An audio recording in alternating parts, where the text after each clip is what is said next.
just keeps me going for a while. So maybe we can change some things. I can get you out of my mind. Your bad moments and the good times. When I think of all those nights, I won't leave it all behind. I can get you out of my mind. Can't believe I loved you blind. When I look into your eyes, I can see that I was right. Hello guys and welcome to the EOL Season 3 Major Grand Final. We have Ignite versus ECES or Eclipse Italia Esports today in a best of 5 matchup. Obviously the map bands you guys have seen before, obviously on the screen if you guys are here before, just to run you through that. We're going to have it in this order: Oregon, Chalet, Club, Villa, Cafe. My name is Austin. I'm joined here by Excellenty. Hello my friend. Hello, you've said it wrong. It's excellent. Okay, either way, love that. I just said your name, it's a bunch of letters to me, my friend. Sorry. Isn't But yeah, everything a bunch of letters? Honestly, yeah, my name used to be VFGXR. Like, where did that come from? Like, what is that name? That makes no sense. It was beautiful. Don't worry. But yeah, anyway, do you have any specific predictions for this game? Like, who do you think's going to take it? What maps are you really looking forward to? What maps, do you feel like are going to be shutouts or? I wouldn't say any of the maps are too exciting. However, I am expecting Ignite to win. Whether it's a 3-1, potentially a 3-2. I think 3-1 is probably the more feasible of the two options, I'd say. I do think, however, that I'm going to say Ignite win first map. I have no idea what's happening. Ignite first map. Eclipse going to win second. Ignite. That's a little prediction for me. Just by looking at the maps. So you feel like Ignite are going to take? You feel like Eclipse are going to win the second map? I do.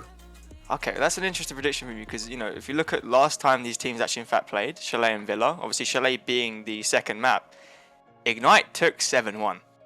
Yeah, you see, that may be the case. However, I have faith because what I've seen a lot recently with a lot of the casts I've done, some of the maps where a team has dominated on in previous games, they get folded on the next time they play against the same team.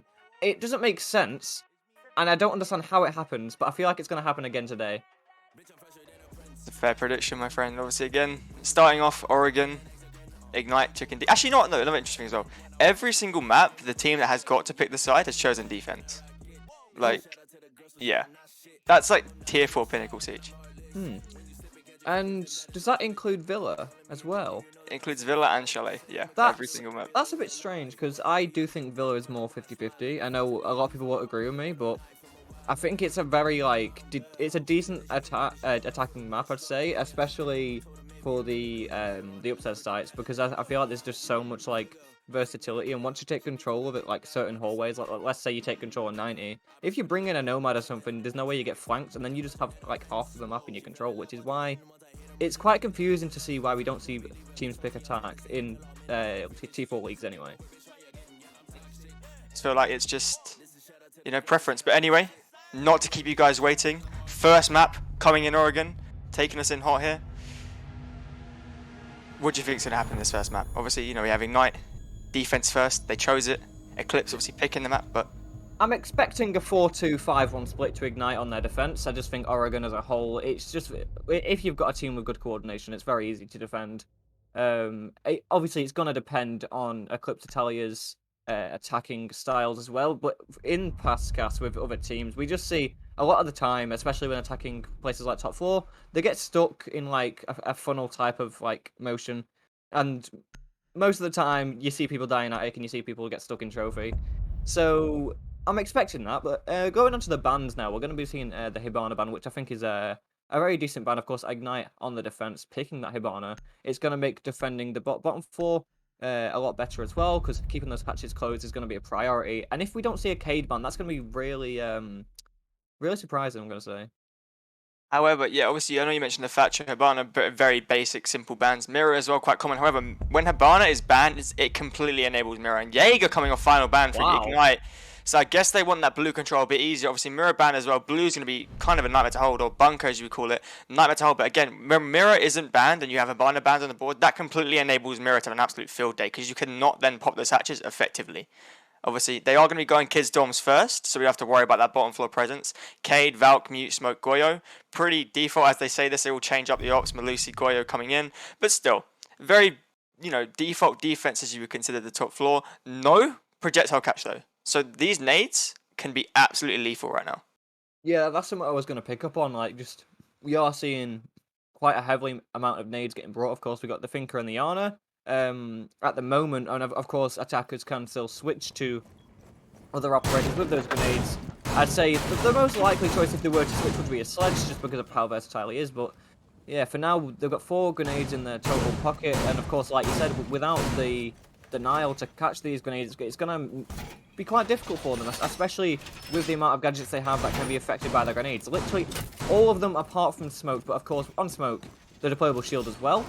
And I very much doubt that they're going to be able to keep any of these walls closed. So what I'm expecting from them here is to go for a little bit more of an extended hold, as we are seeing now, with King on the mute holding onto Armory. Yeah, Armory hold coming out first. Been a while since I've seen one of these, to be fair. Obviously, drone there from Tuka, not being spotted by Kingy, and that's going to be great intel gathered there by that Ayana. Obviously, Ayana having the clones, you can also throw your drones away. However, Ace also throwing his drone away, not the op you want to lose your drone on. Going forth though, again, like you said, the Armory hold here could play it all out, but they know he's there. And obviously, nades from below. Kingy has vertical to contest, but I don't know how long he's going to last. Yeah, I'm not too sure either, because of course, with the amount of drones coming at him, he's got no ADS, no one-man magnets, of course, since the Jaeger's been banned, and with the grenades that can get thrown from below, he's going to be in a lot of trouble just any second now. And the player upside down on the rappel now, I do believe that is... Who is that? That is Ace, my friend. That's Ace on the window. Ace contesting first gunfight. C4 ripped. He's not going to throw it, but even still, this is not the player you really want to be contesting this gunfight, because if he does in fact go down here, Ace, they have no harbors to rely on. C4 going to find him as well. Never ideal. What are you doing? And again, Kingy finds another one. Eclipse, what are you doing? My mouth is just hung open completely now. I've got no idea what has just happened. The amount of time that King has wasted for Eclipse Italia, and the fact he's managed to find 2 as well. Of course, refrags are coming in, but 4 versus 2 still. Technically a 3 versus 2.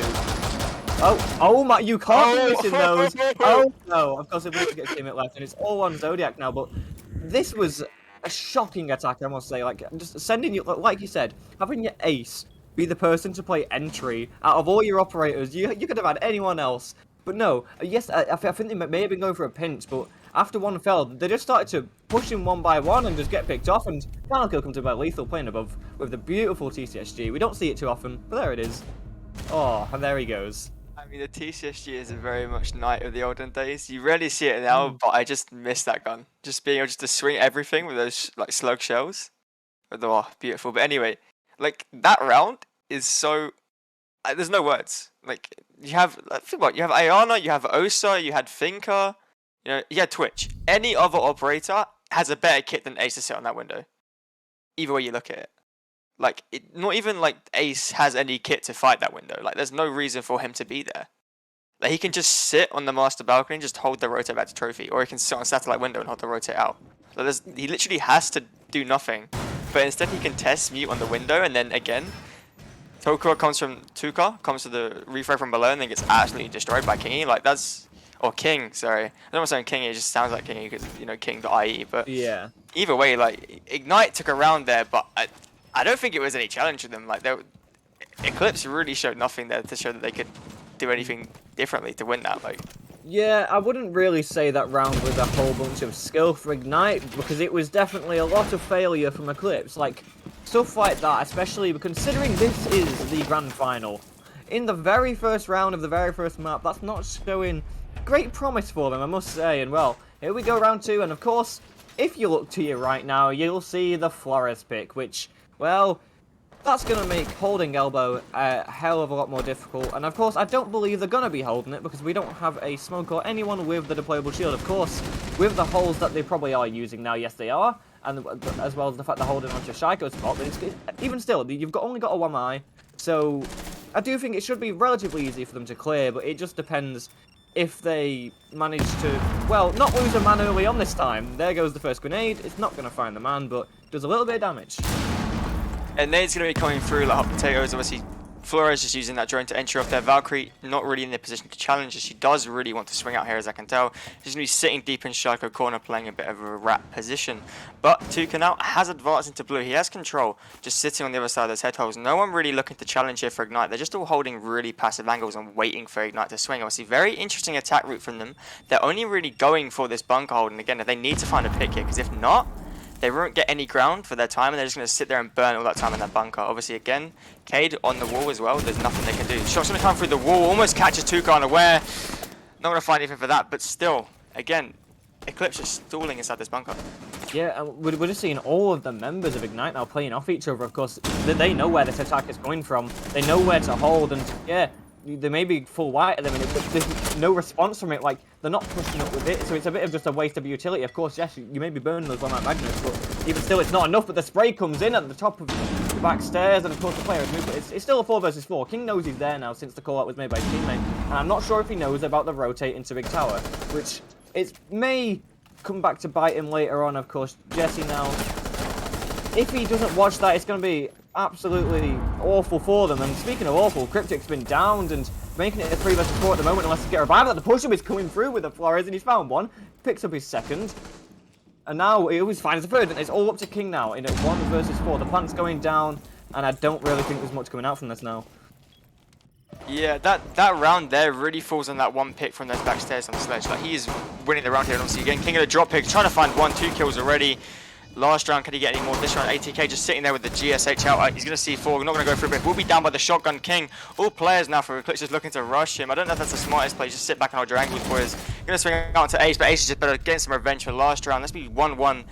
Eclipse equaling things up, but again, Sledge really enabling Eclipse there just to walk down, like just to walk onto pillar and just take from highway and just take into like E-box. Like, that was literally all enabled by Sledge. If Sledge does not do that, we still see at this very moment like Eclipse stalling inside the bunker.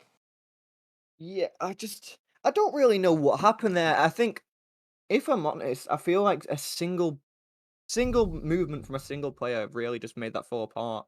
I think, I'm not trying to pin it on him, but I think King, if he just held the backstairs and potentially took the gunfight against Sledge pushing down, well, even if he died, he could have called that out to his teammates. But of course, we saw the Sledge push his way down, find the pick on the player playing on pillar, and from there they just took full control. And well, Ignite didn't really stand a chance at that point because they had all those cross angles, they had all that coordination that they had, just got thrown out the window. Yeah, precisely. Obviously, again, that is kind of a bottom floor hole, whereas if you lose one pick, then it kind of all falls apart. I just don't know, really, what Ignite really... Well, sorry, no, what Eclipse really hoped to achieve from that attack. Obviously, they did find the pick onto the pillar, and that really enabled them. But if you don't get that pick, I still feel like they're a bit lost. And again, they did take the round, so fair play to them, but I just don't know their attack method was the most solid. Yeah, like, again, yes, but they won that round, but I don't think any team has won a round because of certain skills so far. I think it's just been huge misplays from the other team that has allowed the other team to pull through and find these picks. And yes, it's nice that they're winning these rounds. It's good for them, but I still don't think we have seen something too big yet. But oh my god! Oh, what a new legend! Dynopper now just pushing his way up, finds the pick on the finger, and that is your entry fragger down. He's still contesting, looking for a second. Will he find it? Yes, he does! And that's the difference user dropped. He's going to get dropped himself now, but still, 2 picks have been found. One of them being the hard breacher, and it's already looking good for Ignite. Dine letting that MPX sink. It's a P shooter if you don't hit heads. But obviously, you know, he is clicking those heads, and those heads are now off those players. Obviously, Dine will go down, but you know, Ace again, first pick, Tuka followed very quickly. You know, ATK is putting in some work, but he failed there, as I say that to Mitchell, after refragging. King going to swing onto his backstairs. 1v4, round over. King finding the last one on the backstairs as well. Eclipse, my friends, what are you doing? I don't know, but the round's over in a minute. It's done already. Once again, my mouth is wide open because just... I'm sorry, I took 5 seconds looking away from my screen, and the round was gone. It just disappeared. Now, watching that final kill cam there, it just seems like, well, the first one just ran into Big Tower and got his head taken off. And the refrag wasn't there. Yes, because Ignite definitely knew that there was a player on those backstairs as well, but you need to play off each other. You need to play quicker than that.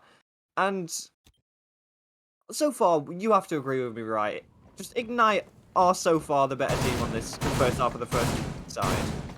Well, I feel like if we look at mistakes being made, you know, Ignite haven't inherently made a mistake, whereas Eclipse, they've made a fair few, to put it simply. And again, I don't like pulling out mistakes, as mistakes should never really be identified, but well, they should be identified, but they shouldn't really be looked on when it looks at the overall, you know, structure of a game. But you cannot ignore the fact that the mistakes that Eclipse have made have been massive. Like, they have literally led to the losing of like both their rounds so far. Like, they didn't even put up a single chance in the last, like, the first round obviously was over in almost a minute, and the second and the third round over in a minute as well. Like, you're allowing Ignite just to do this, and you have no response, and the bodies you're throwing at it are just not good. Like, Bunker, just let Dyne just take out and just click heads, you know? It just takes two of you, and it's just not, there's no response. Something they really need to fix at this point is just I'm going to say that Ace needs to stop trying to play entry because it's not working, but, well, you know what? I swallow my words. He finds the first pick of the round, so never mind. But of course, we're seeing the man, the myth, the legend king now, holding onto this small tower again. He made massive moves last time, but the question is, will he be able to do it twice? But no, he won't, as all the men on the side of Ignite have fallen, but a grenade comes out, but it's, sorry, a C4, but it's a 1 versus 4 now, and he's going to find the second as well. They're just starting to push him. Mistakes are being made. Oh my...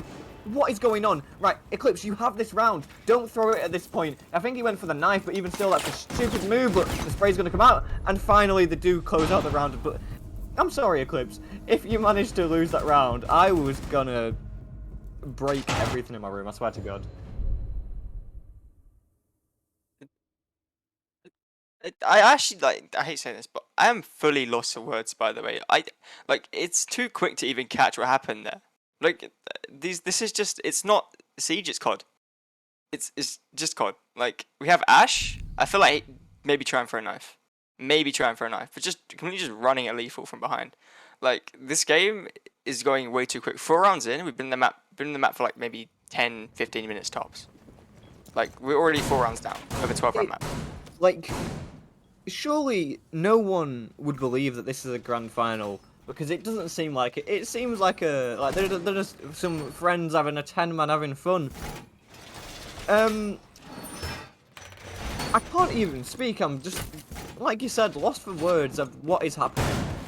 But I'll try to get my head around it now. And one thing I'm going to have to say is I do believe Ignite will have to change their strategy a little bit now. Because, of course, well, yes, even if you are just dying off the bat, that's not too big of a detriment. Because, of course, that could just be mistakes from the player. Whereas, if it's a strategy that needs fixing, then yeah. But you know what? They're listening to me. This is something that I have literally never seen with this main wall open. I've seen them having the main wall open. Just the whole strategy itself, it's really unique, and I like that because they're not just doing little changes to their strategy. They're completely reworking it, which shows me that they're prepared for the match completely. Which I guess I would expect, considering, like I said, it is a grand final, but trust me, there have been a lot of teams who have not been prepared for grand finals. Yeah, obviously, Eclipse are looking to go for the same attack route they have done before. Obviously, no real contention from Ignite on this side of the map, so they should be able to take any ground they want relatively free. Obviously, Dyne is holding that main breach, looking to find a pick if he isn't droned. If he is droned, I should think he should fall off. If not, he's going to challenge for one.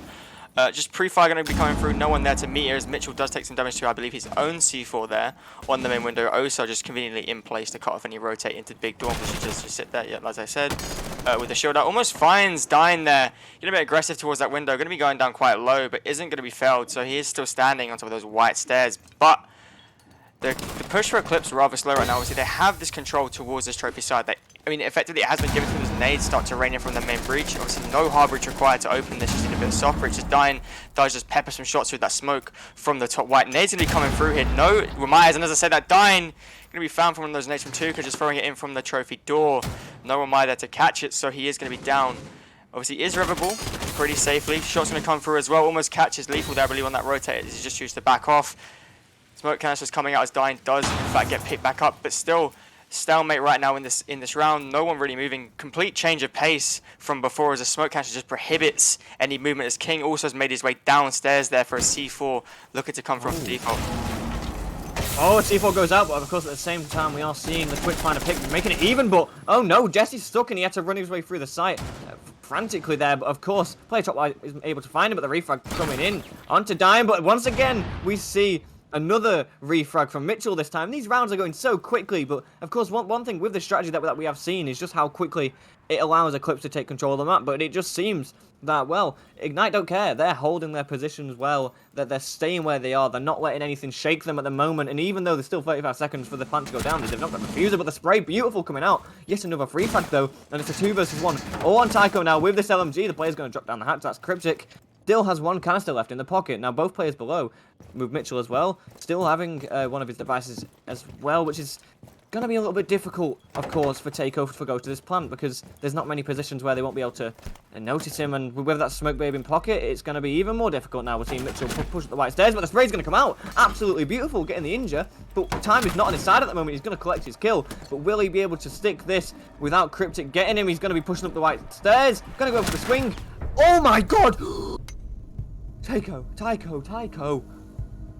absolutely clutches that somehow. I'm sorry, but it took me a moment to compute that. I swear that Ignite took that round, but no. Eclipse running away with it. Just a round they shouldn't really have won there, but it just seems like they got a little bit greedy towards the end. I cannot believe that. I would say that is the first round of proper siege you've seen all game long. That was the first round that showed some promise from Eclipse. I'd say in their 3-2 up as well, which is crazy. Obviously, I feel like Ignite have thrown 2 rounds completely here. Obviously, that round there, Eclipse, they showed they can attack. They showed that they can do something, at least to hurt Ignite on their entries. And again, Dying, not really having the best of luck to be active. They're going to get obviously naded early out, and then just obviously finds one, but then gets picked, and then obviously it falls apart from there for the side of Ignite. But even still, you know, Eclipse showing they can somewhat hang in this match. Obviously 3-2, in fact, they are ahead. I mean, I don't know how much we consider that, considering their first, their two rounds, the fact that they've lost have just been massive mistakes as well, which is kind of crazy. But, you know, obviously they are going to be going down back to this bottom floor here. Obviously Eclipse winning it the first time, Ignite winning the first time, Eclipse winning the second, but we have to just look at this. Will they go for the same old bunker backstairs take? Like, very boring, very basic, almost like the worst attack you can do, in my opinion, for this bottom floor, and we've seen, you know, Eclipse try it twice. I just don't know. Yeah, I'm not too sure as what they're going to be going for here. We're going to see Cryptic started playing pretty aggressively, but it seems like his sole job at the moment is to delete any drones that the attacking side do try to throw in and just hold control of the top stairs at the minute. But one thing that I've got to mention now, of course, being the last round of the defense, the best that we can see Ignite do now is a 3-3, which is not really what you like to see on this map, especially considering it is very much considered defender-sided. But both of these teams, similar playstyles, playing quite aggressively. Poison is going to come out, which is going to obviously make the wall a little bit more open, which could possibly allow for a rotation through. Of course, we are seeing Tycho once again on this entry frag, just pushing his way up, and I'm not sure if they know how close he is at the moment, but no, it seems like they weren't, and he finds one, gonna go for the second, almost finding it, but the refrag does come in, but a huge amount of health lost for Cryptic there. Still, but oh, I didn't even see that kill from Mitchell, and it's all of a sudden in the favor of Ignite, which is good for them, considering, of course, they need to win this round to be at an even split. But looking at the utility on the attacker side as well, it's still quite good. But we're going to be seeing Jesse on this Iana pushing his way. Still has the 2 frag grenades in his pocket as well. Maybe able to find something from that, but no, he won't as the refrag comes in. Yeah, Jesse just jumping a hatch there. I have no idea what's trying. So that's saying that Mitchell gets further for Zodiac. Zodiac finding the second, all down to King now. Quick reversal from Eclipse there, pushing down this backstairs. This round has been all over the place. Really shouldn't have gone any other way other than Ignite. So as we say, there's 2 members still left from Ignite. However, did they know that King is about? Gonna drop the hatch, trying to find Flores, but just gonna get shot by ATK there. Eclipse be taking 4-2 here, and that is a massive surprise for me. I'm just going to say, some members on Eclipse just have absolutely beautiful clutch potential and just managing to... They just got such good awareness. It was obviously in the round previous to that one, it was Daiko. And then twitch that round, like, that second pick onto the player on back says absolutely phenomenal. Just how quickly he managed to turn around there, and it seems like the intel is there for Eclipse, and that is why they are leading 4-2 at the moment. Of course, the defense may be different. Not too sure if Ignite will be a little bit better on their attacks. We'll just have to wait and see.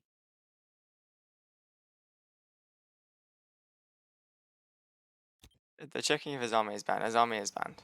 Azami is banned. His army is banned. His army is banned, but okay.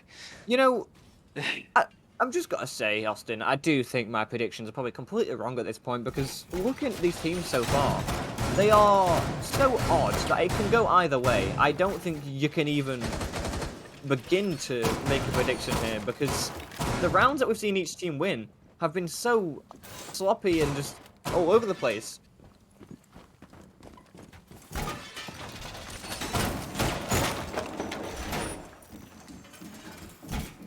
Yeah, the rounds have been quite sloppy all over the place. Honestly, the game's been more of a, I don't know, would you call it a throw off? I don't know if you call it a throw off, but it's been no real amazing things to be displayed by either team. Yeah, I'd say it's less strategy and more gunfights, like a more like gun skill. Of course. Yeah, it's been a bit of a COD game. Yeah, it's been. I wouldn't say it's your traditional game of Siege, well, in competitive play anyway. But of course, it's not always nice to see that. But oh, what a beautiful pick from Zodiac there, taking off Dying getting shut down. Dying getting completely shut down there by Alibi from that split there. Looking to challenge obviously doesn't go his way, and while we're seeing, you know, Ignite lose the entry battle there, no one in position to refrag as they are just looking to maybe encroach on Alibi. As I say, that Thunderbird finds another there onto the balcony. These players, these teams, they're losing their hard breaches so early on. We're seeing it again here, but this time for Ignite. Thermite going to be going down. Eclipse, Thermite obviously almost catches one of the back stairs, but just trains the crosshair off as he lets Crypto just get off those stairs. And, well, they have something here. They are going to try to control. One player, though, ready there to challenge him. That's the Fawn trying to challenge up here as he does just swing up there. It's the Thunderbird, 80k.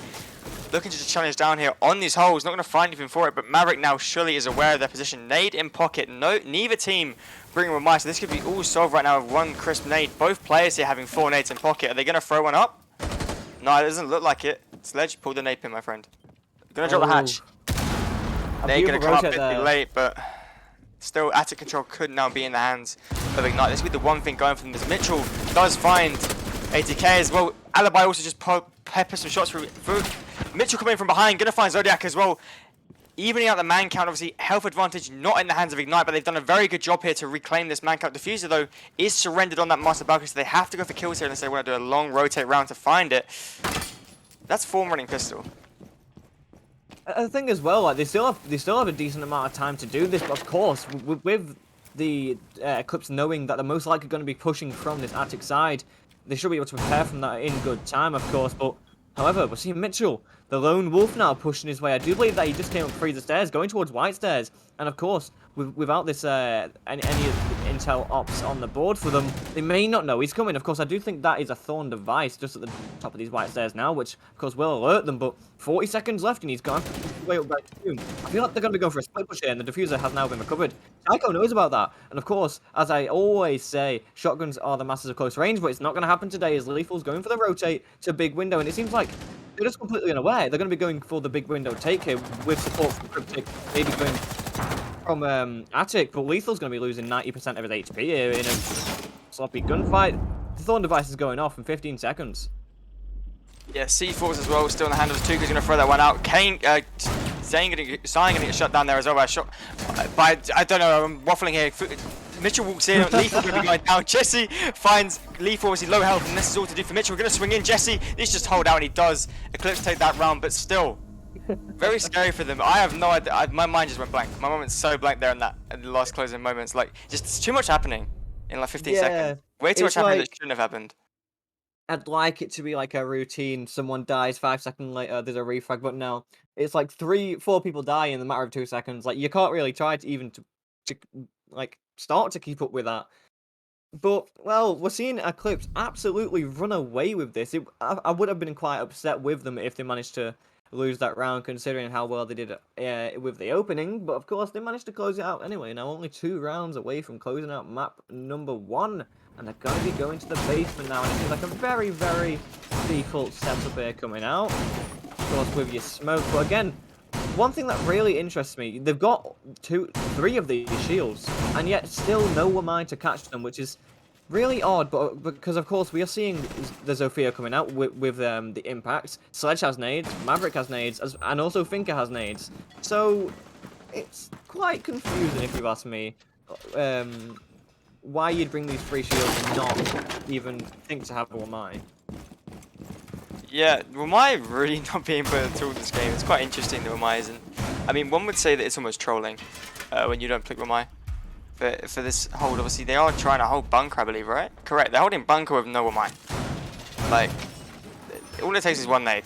One nade, and that, you know, you lose a shield, you lose a mute jammer, and you lose bunker control. C4 though set up here by 80k. No one going to be going towards his bunker side as of yet, so it's going to be almost pointless. If he throws it, then he's going to waste a lot of utility. And we're going to lose the C4. As I said, that Mitchell here, pushing up towards his shower side. Obviously, no one really in position to contest him on this early roam.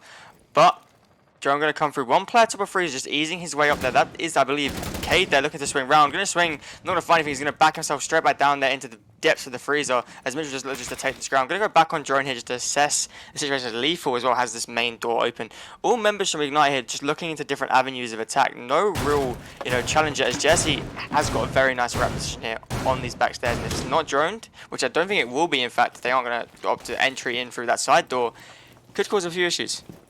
Of course, as well, like, because of, like, yes, we are seeing them taking map control relatively quickly, but I don't think it's going to be quick enough, and of course, this will give time to Eclipse to reevaluate and restructure their defense, and Jesse, he's still holding strong, and what I have seen quite a few times on this map, especially in Pro League, it seems to get misdroned, that spot, as well as there's one in meeting as well behind the sandbags, but that one doesn't matter at the moment. We're going to see Lethal going for the rotate, but 80k, he's been downed by a frag grenade, and he's going to have to try and get his way out. Of course, with the hatch open as well, it's going to be a little bit more difficult for him than it would usually be. And oh, there's the drone, and I don't think he's been droned, which this may have huge detriment to the side of Ignite, and there it is. He finds one. Can he find the second, however? And of course, losing your thermite. It's actually smoke grenades, but he's going to be just saying it, contesting every single fight that comes towards him. Fair play to him as well, and there's only 1 minute 10, and Dynap has gone as well. On the floor, Mitchell's going to be downed, and it's all of a sudden a 2 versus 5.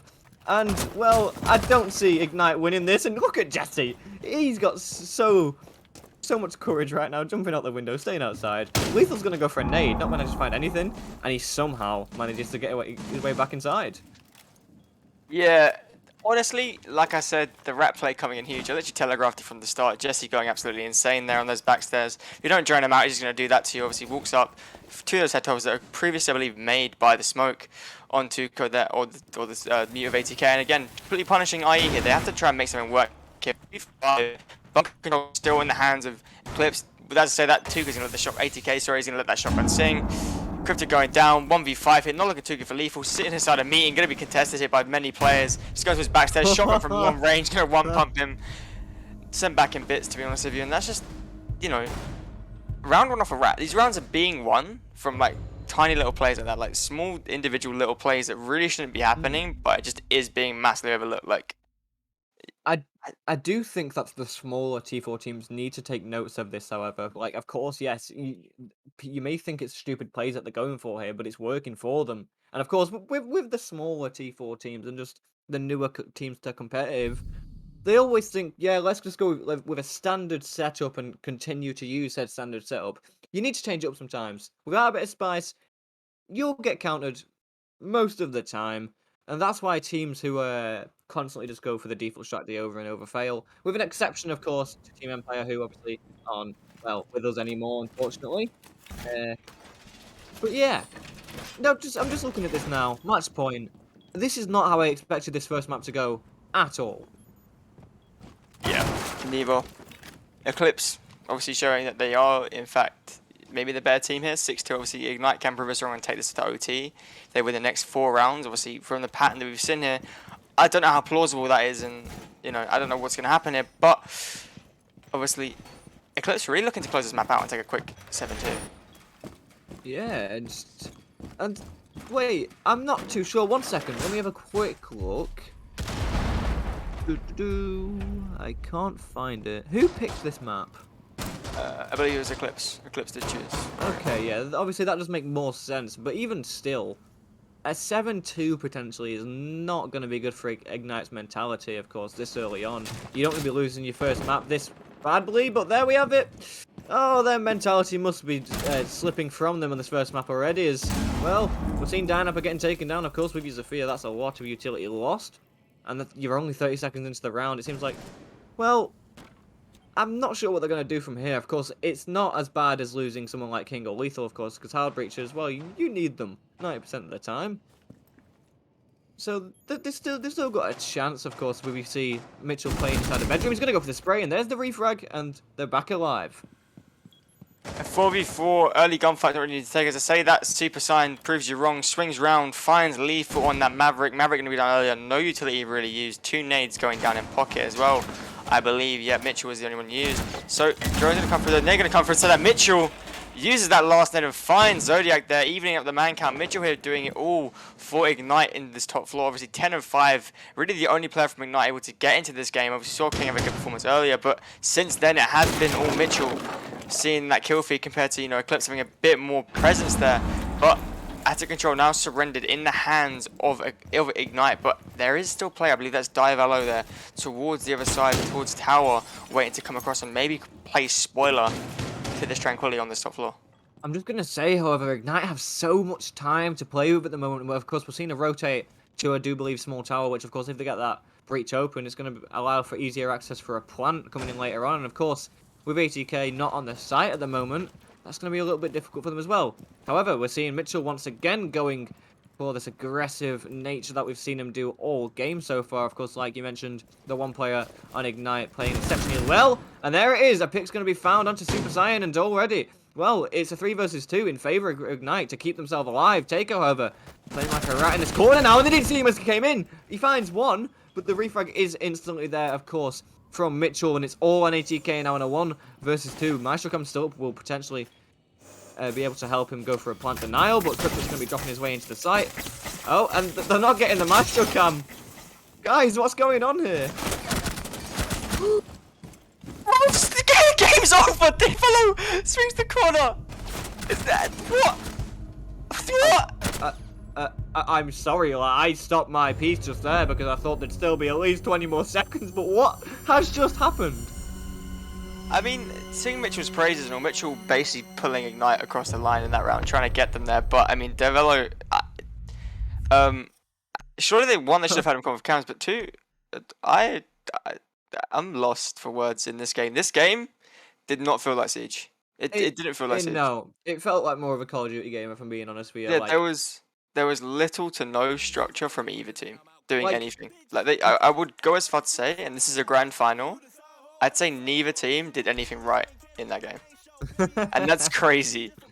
And that's crazy. So obviously, that last round from Ignite was actually a very solid round, looking like obviously Mitchell playing a massive part in that, but that round looked really solid for Ignite. Going up to that point, it looked like they were going to take 7-3, and then Divallo just plays absolute spoiler to that on the green door into kitchen. But yeah, like misdroning, misplaying, hard breach taking gunfight early. C4's coming through. I mean, like, everything you could wish for in that game, just not there. Yeah, Not there. It's like they set up the strategies, of course, as we saw, but it was like they didn't really manage to use them because just individual players winning these gunfights and just getting early picks just absolutely shredded the other team. It spelt doom as soon as one player died. I do believe, like, maybe an exception of one round, but every single round when a player got picked off early on, that team lost. Yeah, well, anyway, sorry to cut you off. It's alright. Go ahead, my friend, speak. No, say your piece, I have completely forgotten. Oh, apologies then. Excellent, my friend. Didn't mean to cut you off. But anyways, I believe we are going to throw to a quick 5-minute break now. We'll join you guys back. We'll go to Chalet.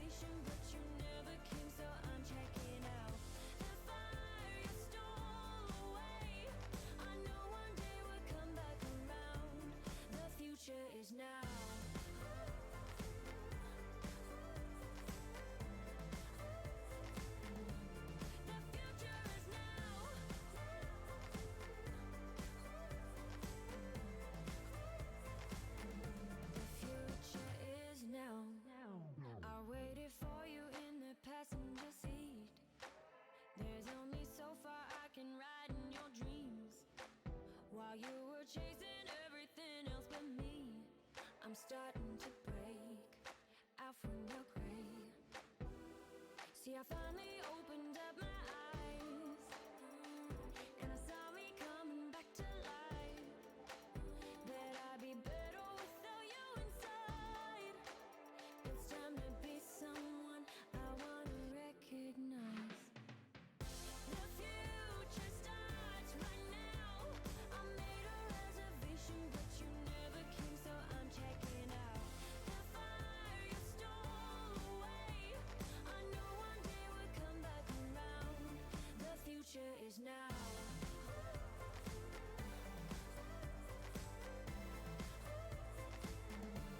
The future is now.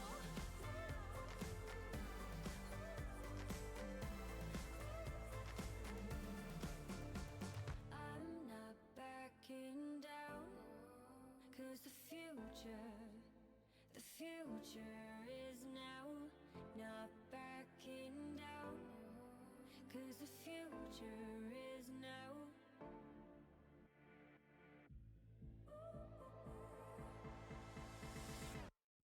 The future starts right now. I made a reservation, but you never came, so I'm checking out. The fire you stole away, I knew one day would come back around. The future is now.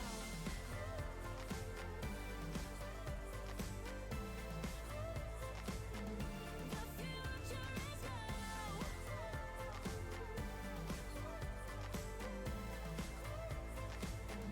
The future is now.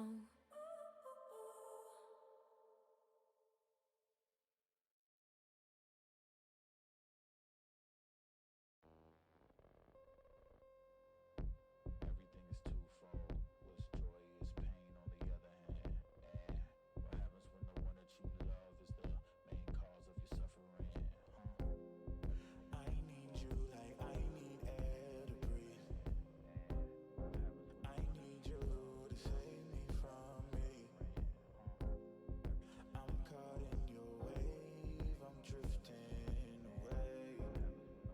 I need you to save me. Please don't let me drown. Please don't let me drown.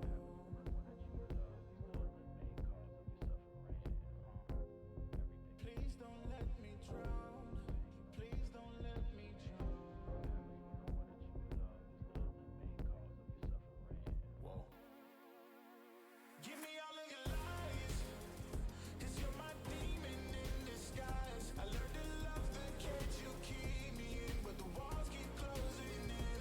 And I don't wanna die, but your poison feels so right. Why do I want you when you're bad for me? My perfect storm, my beautiful catastrophe.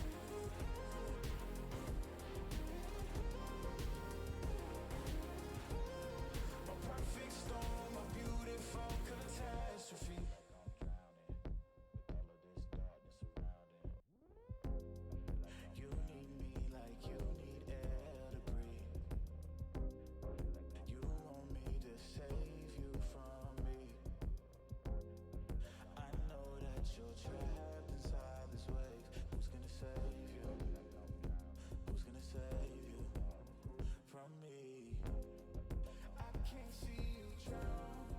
I can't see you drown.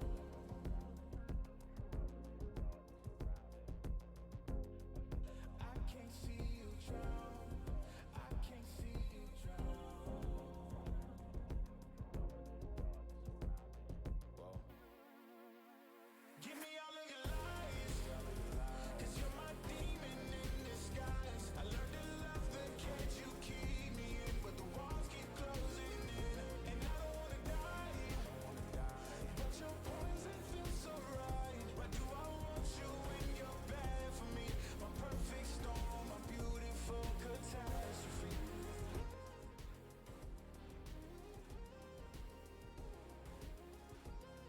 My perfect storm, my beautiful catastrophe. All right, hello, welcome back to the grand final between Ignite and Eclipse Italia. Of course, next map we will be moving on to Chalet, as we just saw an Oregon 7-2 to Eclipse Italia. Something I don't think either of us expected here. and I reckon many of the audience probably didn't expect it to be that one-sided as well. And of course, I want to know your prediction for this map, Austin. Just judging off the scrappiness so far. Okay, well, I mean, if Oregon has, no matter what you look at, some form of structure required to win, we're going to Chalet now, which is definitely, you know, if you don't have structure, you will not win a single attack. But if you have the structure, then the attack is favored towards you. That's kind of the weird thing about Chalet. Like, if you have the structure, then your attack is favored. If you don't have the structure at all, then your defense is completely favored, and there's no way you're going to win a single attacking round in 90% of the cases. However, last time we saw this played, Ignite took a 7-1, I believe. So I have to go with Ignite. There's no way to really ignore that. But obviously, you said in the pre-game that you thought that Eclipse would take this map. Obviously, Ignite, you said would take the first, but Eclipse took the first. We both predicted Ignite to take the first one, but obviously things happen. And quite dominant showing actually by Eclipse as well. So, you know, Chalet coming in here, what do you think? I'm gonna have to completely change it on my head. I do think Ignite will take this one now. However, I think that it's going to be, I'd say, probably a 7-5. It just depends if Ignite can play better on this map. Of course, yes, Oregon was Eclipse's map.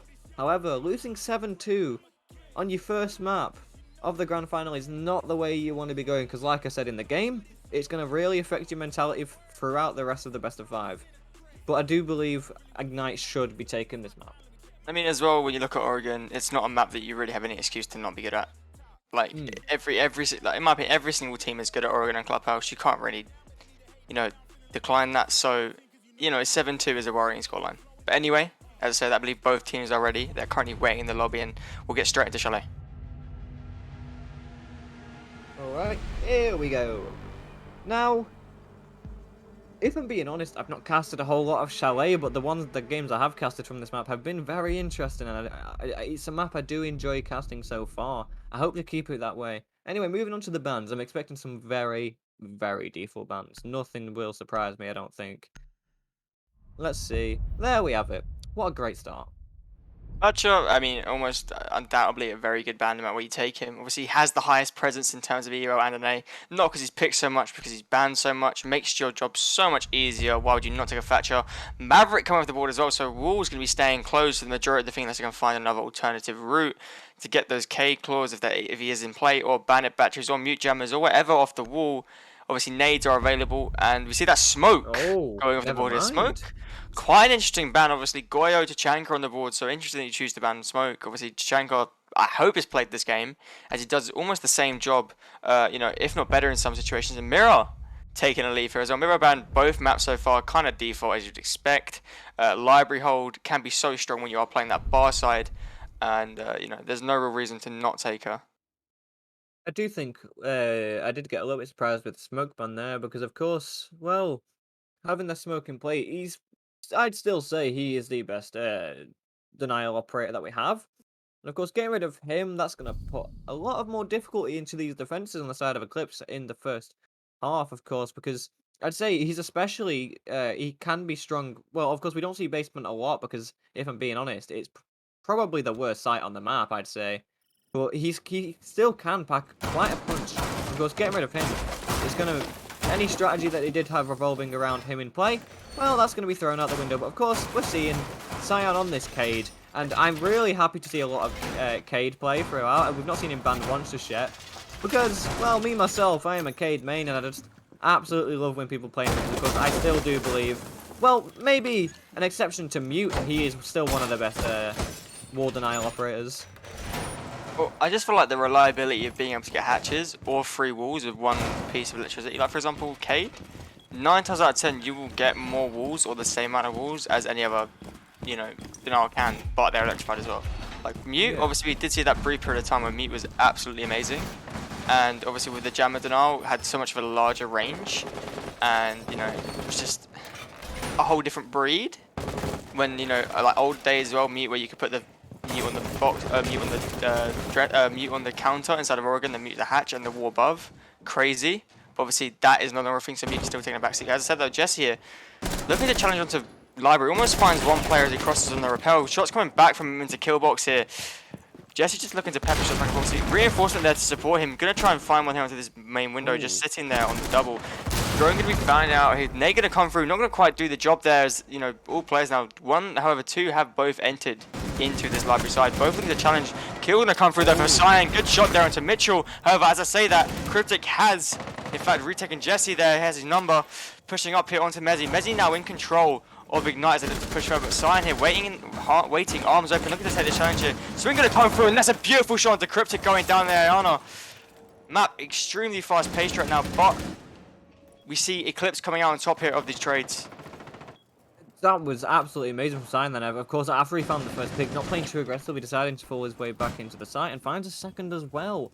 And of course, a 4 versus 3 in favour of Eclipse. Of course, yes, they're on the defence. I'm expecting them to win this first round potentially. And that's quite interesting. Using the Hibana pellets to get rid of this electrical, and it doesn't even work in the end because he's definitely placed it a lot higher up. They're going to find that and then remove it out of play so they can even try to get the wall open. There we have it. It's now removed. It should allow King or, of course, Lethal to open it up. But King, he's losing a lot of his HP to a gunfight for the player in Piano. Just going to retreat now, and with the Thunderbird devices, going to be back up to full health. In fact, over full health, over healed, which, well, you don't really see too often anymore since Thunderbird's nerf. But, of course, if you are low enough health, it will push you all the way up as far as can. But Cyan holding these pixel angles, but he's not going to find it this time. Smoked. As he does get shut down by Dine, and 3 versus 3, 55 seconds. Yeah, I mean, honestly here, the K-Claw off the wall is a big play here for Ignite. Obviously, they can try and move their way forward and open this breach. Obviously, one breach is open. I believe that's the library, which is the whole long angle through. But Tuco here. Tuca getting aggressive towards this breach. They're going to swing out. Going to absolutely smoke Dine. Head being removed from the body. Breach should have come through. That's Tuca needs to scarper here from this. Or as he gets Nate impact out. But I guess, as say that, Lethal going to find one. But King falling to ATK as he just pushes up there on that library. Double door. Immediate trade back though.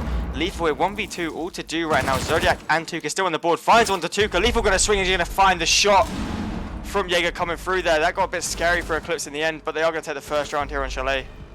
I do think overall, like just the angles that they held in that first round, just the way they played, it was absolutely beautiful. Of course, with a few more misplays towards the end of the round, which costed them a couple of lives, playing a little bit aggressive. However, they still managed to take the round, and it's a lot. In that one round, we have seen more strategy in the entirety of the last map, which is really nice to see because we can actually start to keep up with it. Of course, second site coming in, the bar and games room, and of course, what you said earlier on is coming into fruition with the pick of the Tachanka, and of course, having the Frost as well, that's 2 shields at your disposal as well. And of course, they're going to want to keep these up. I'm expecting it to either get placed in Mezzanine, or well, they can have 2, one top of blue stairs as well. And of course, with the Jaeger and the 1Y, they can keep those relatively safe for quite a while. And looking on the side of Ignite, they still do have a lot of frag grenades and utility to remove them, but they're going to have to waste the flashbangs and maybe even the smokes on the side of Lethal and King. Yeah, I mean, backing off your point though, this full wall is being opened up by Tachanka, so angles everywhere for Ignite to really worry about. But also angles do work both ways, so I want to see how this plays out. But Frost in play. Frost, if you think of any site where she's going to be played almost 99% of the time, this is the site. Like library windows, when there's a frost mat on them, are so hard to contest. Like it just stops any form of jumping, because as soon as they hop in, they shoot the frost mat, you swing. You know, it doesn't matter what you look at it. Frost here on this site is so strong. Like, it's her best site in the game, undoubtedly, in my opinion. And then the shield as well, it allows you to hold mezzanine. Obviously, no frost that's actually towards library sides. I don't know what they've been placed on, maybe highway window or, you know, piano jumping. But either way you look at it, Frost really strong here. Yeah, highway window has in fact got a frost mat on. But, you know, either way you look at it, Frost super strong on this site. Yeah, I do have to agree. And I actually just love seeing Frost played in general because I feel like she's so underplayed. And it's nice to see her getting played in competitive, not even just technically for the Frostmans, but like you said, the intel that she can give to the defensive side. However, just like last game, Mitchell's on this entry frag, moving his way up, already taking control of Piano potentially. He's just going to have to worry for, I do believe it is Jesse, yes, playing inside of Office now. Of course, he's stuck in a corner now, and I do not believe he has a single rotate, and the drones are coming in. That's going to be really, well, scary for him now, as he's got to still be moving, but, oh. Mitchell now, he's still holding, he's not going to go for the swing, but as soon as I say that, he goes for it, and he finds the pick. Will he find the second? No, he won't, as Taika just crouches under his shots on a 4 versus 4, but only a minute is gone, which is looking really good for Ignite already. I mean, yeah, another play you really want to lose in your entry, obviously think are going to be going down. Jesse not losing too much, obviously cannot move those drones anymore and losing a C4, but I feel like the trade does definitely favour Eclipse when you look at the ability to punch through, because on Chalet, once you lose that one member, especially one with nades, the shields that are placed here, obviously with Maya finally working his way into the game here, that shield placed there is so hard to clear without nades. Like, what are you going to do? You have no nades left. You're going to have to use a Flores drone to work its way up. Me and Placer is a job that you can do, but, just hard as it is if Ramai doesn't give you the opportunity for this pick. Yeah, which, of course, I kind of overshadowed that. I completely forgot the fact that the nades obviously were in play. But no, never mind. The shield is gone. Flores has done his job. And of course, blue stairs still will be available for them to play. It just depends if they want to. And it seems like, yes, he's going to be playing on or around these stairs still. And with the support in the library as well to get potentially a refrag or just a cross angle. And Cryptic's going to be pushing his way up now. Not managed to find a head just of yet. And no, it's going to be Tycho who finds him. And of course, 4 versus 3, 45 seconds. It's really in the favor of Eclipse once again now, as we're going to see Cyan fall his way back. But the refrag is there. But is there enough time for them to actually go for a well-played execute? Because, of course, with the walls open as well all the way in sight, there's so many angles that the defense can hold. Tycho still, though, holding on to these library stairs now, not wanting to give them up. Super Cyan now holding the angle, trying to find the pick onto Dynapper, but not managed to find anything just yet. And 20 seconds left. I'm not sure. This can go either way at this point. Yeah, defense now obviously having the advantage of the time, and if they need to make a play here, all members from the side, so that Dyne finds Tuco, traded back immediately by Zodiac. There's the drop, doesn't really come through successful. Super going to find that one. All to do here for Lethal in this window. Stun's going to come through, nothing to really find. Going to hop in, almost hitches the frost map, but if not, Super's there to clean things up, and that's going to be Eclipse there taking a comfortable second round. Really nice from them. Like, just the places they held were absolutely detrimental for them to win in that round. And of course, I'd say, when I there, he did bits to win that. Just the amount of time he wasted on those stairs, the picks he found on those stairs, really helped them waste the time. And of course, having the even man count at the end, being on your defense with 10 seconds left, it puts Ignite in a panic. And we did see it there. They were very panicked. They didn't know what to do towards the end, and as well, with the angles we saw open by the Tachanka, well, he had no chance jumping through that window. We both know that. And now, of course, 2-0 up on the side of Eclipse. And we're going to be seeing them now go to Dying. And like I said, I do believe basement is the worst site, and these guys agree with me. Yeah, basement is not it for Chalet. Obviously, started off in terms of comp having a bit of play. Rarely seen now, obviously, because how strong that back attack is. You just take big garage, you take trophy, you take kitchen, play the hatch inside the dining, open those back walls from trench, and then voila, it's easy round, easy done, nothing more to be said. But this time we're going to be seeing dining, kitchen come out here. Obviously, Ignite yet to get around. If you're going to pick them to get around, it's going to be this one. I just want to see them do something different. Like, they need to make an entry play. They need to just kind of win something, and they need to just, get on the strong foot. Obviously, Mitchell, they're having luck last round finding the first, but they didn't really have anything for that. Either way, however, that is going to be a prep barricade there. It needs to shoot it one more time, and that's going to open up, and should just allow Tuchel just to sprint out and, maybe even find one here. Rarely seen in terms of T4 Siege, but I love this, just sitting here waiting for the solo path. They go for it. However, doesn't look like we're going to see any biting here from Tuchel, because they are just going towards this library side.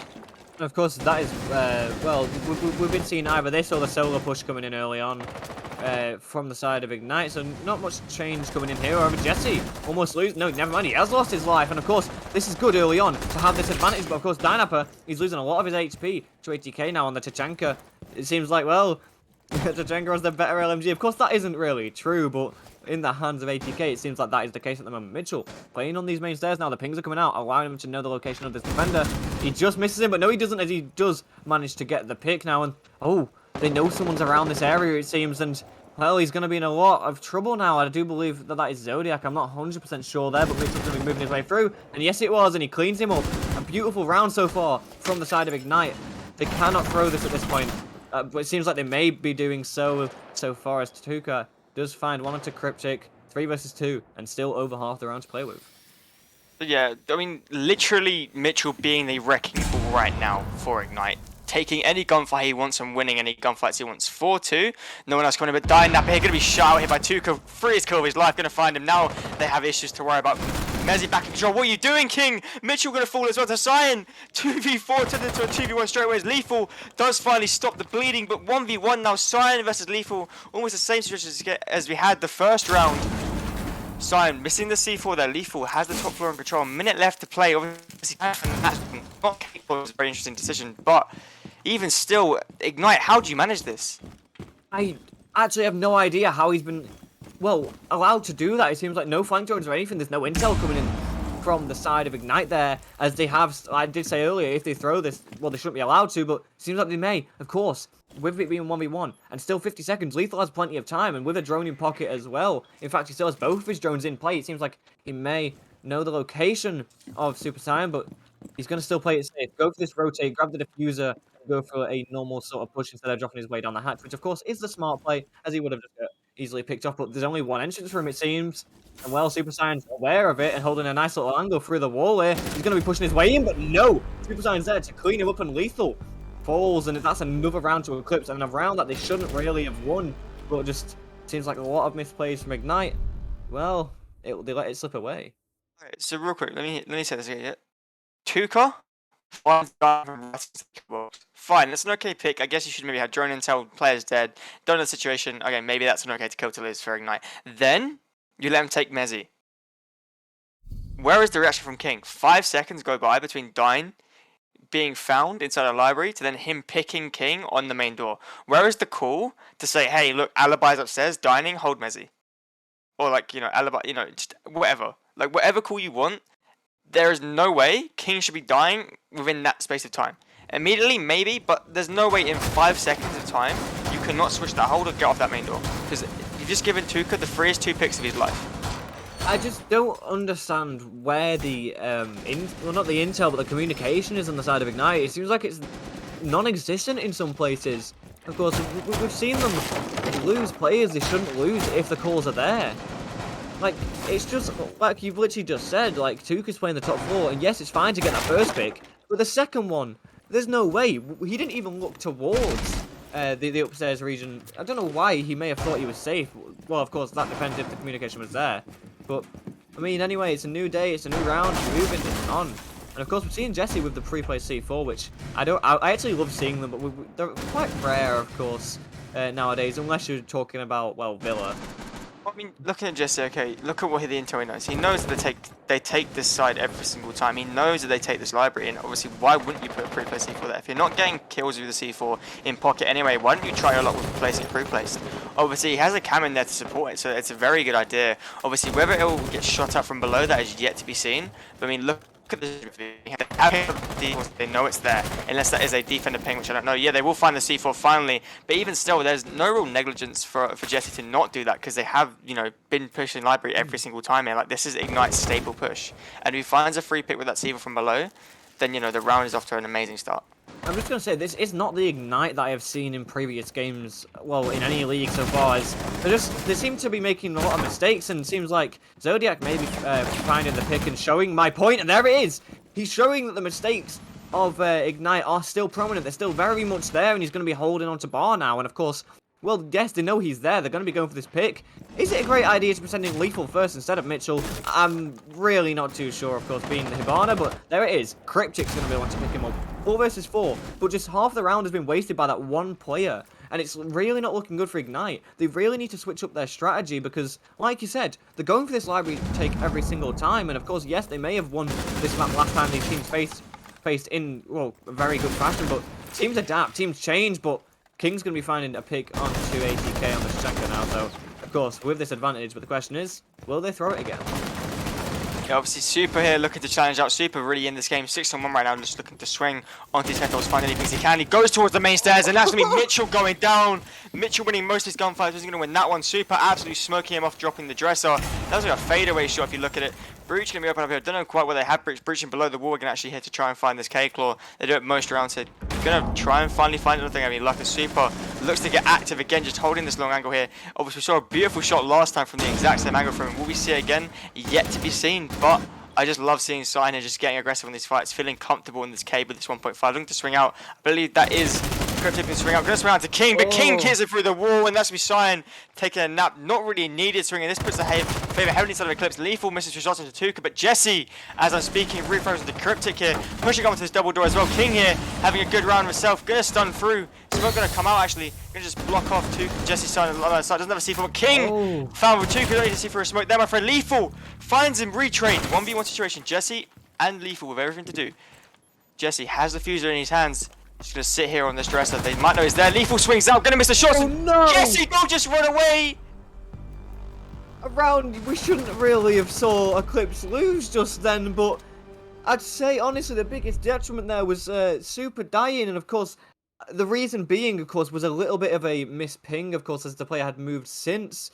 And just absolutely beautiful though. Like the rounds we're seeing now, this is Siege. This is what I like to see. But of course, the start of the round always starts off slow. We're always seeing Ignite lose a player, and then obviously pretty much every single other time lose the round. But this time they've pulled together. They're working as a team. They're finding the picks, having the better gun skill, and they've finally got a round on the board. Of course, still 3-1 in favour of Eclipse Italia, and well, still 2 more rounds though. 2 rounds that they could potentially win on their attack. It's looking hopeful so far, as long as they can, well, rectify their issues at the start of the round and play better as a team later on. And of course, not allowing players like Super Saiyan to find picks like that playing that aggressive.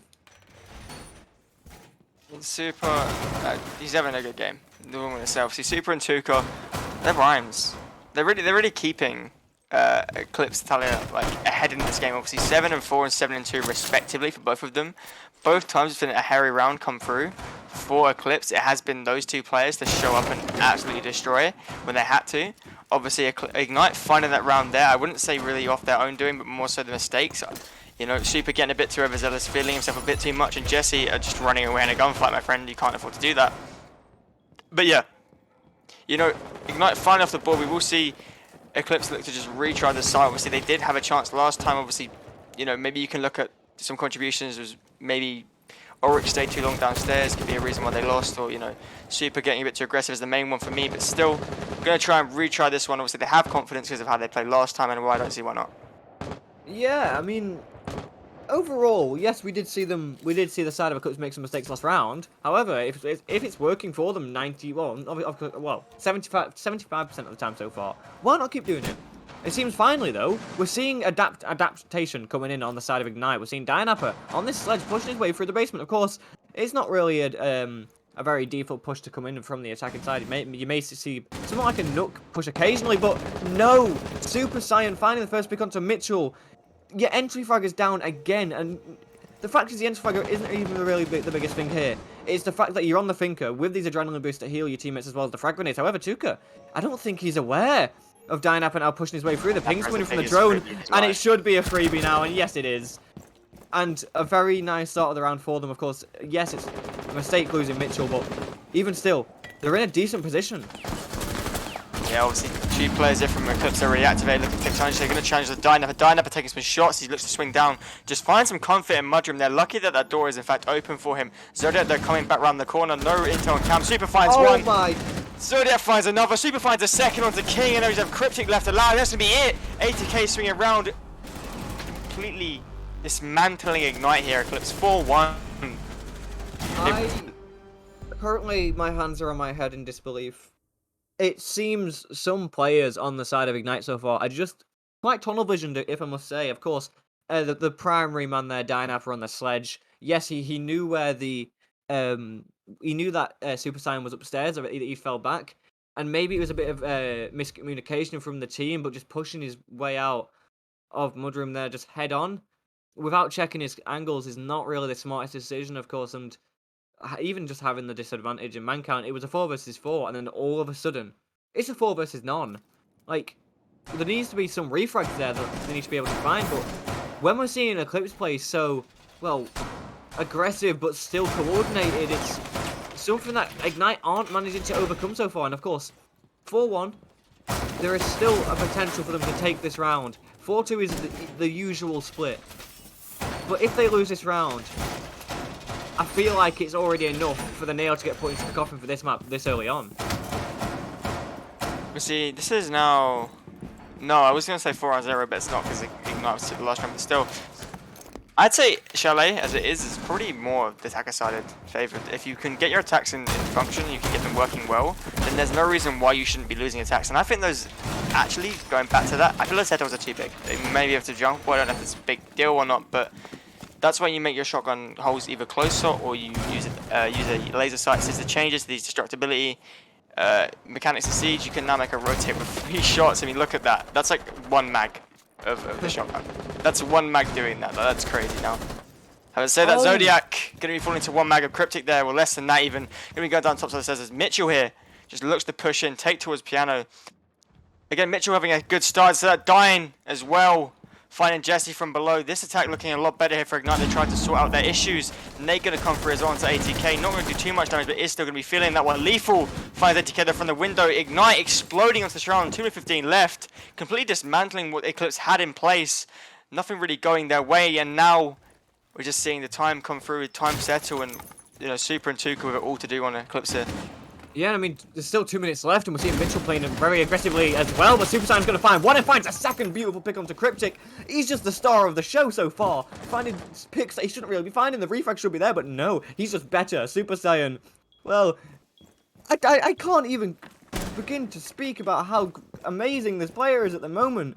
Of course, yes, the advantage is still in the favor of Ignite. They've played extremely well, and they still have a lot of time left, but, oh, the shield. Saiyan now he's playing it once again, and that's going to really stump the side of Ignite, as Duka's going to try find a pick on Pineapple, not going to find anything, and in fact, he doesn't even find a single bullet. However, Super Saiyan, he's different.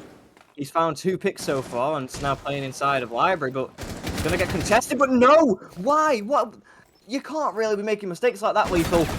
Finally, though, King manages to take down Super Saiyan, but the refrag is there instantly onto Dynapper, and all of a sudden, a 1 versus 1, of course, the advantage is in favor of King at the moment, health-wise anyway, but he's holding onto the site, looking through this rotate. He's going to go for the spray, does a little bit of damage onto King, but the smoke grenade goes out. Of course, that's 1 out of 2 that he has in pocket, and 50 seconds left. He's going to be getting this hatch open now. This could go anyway.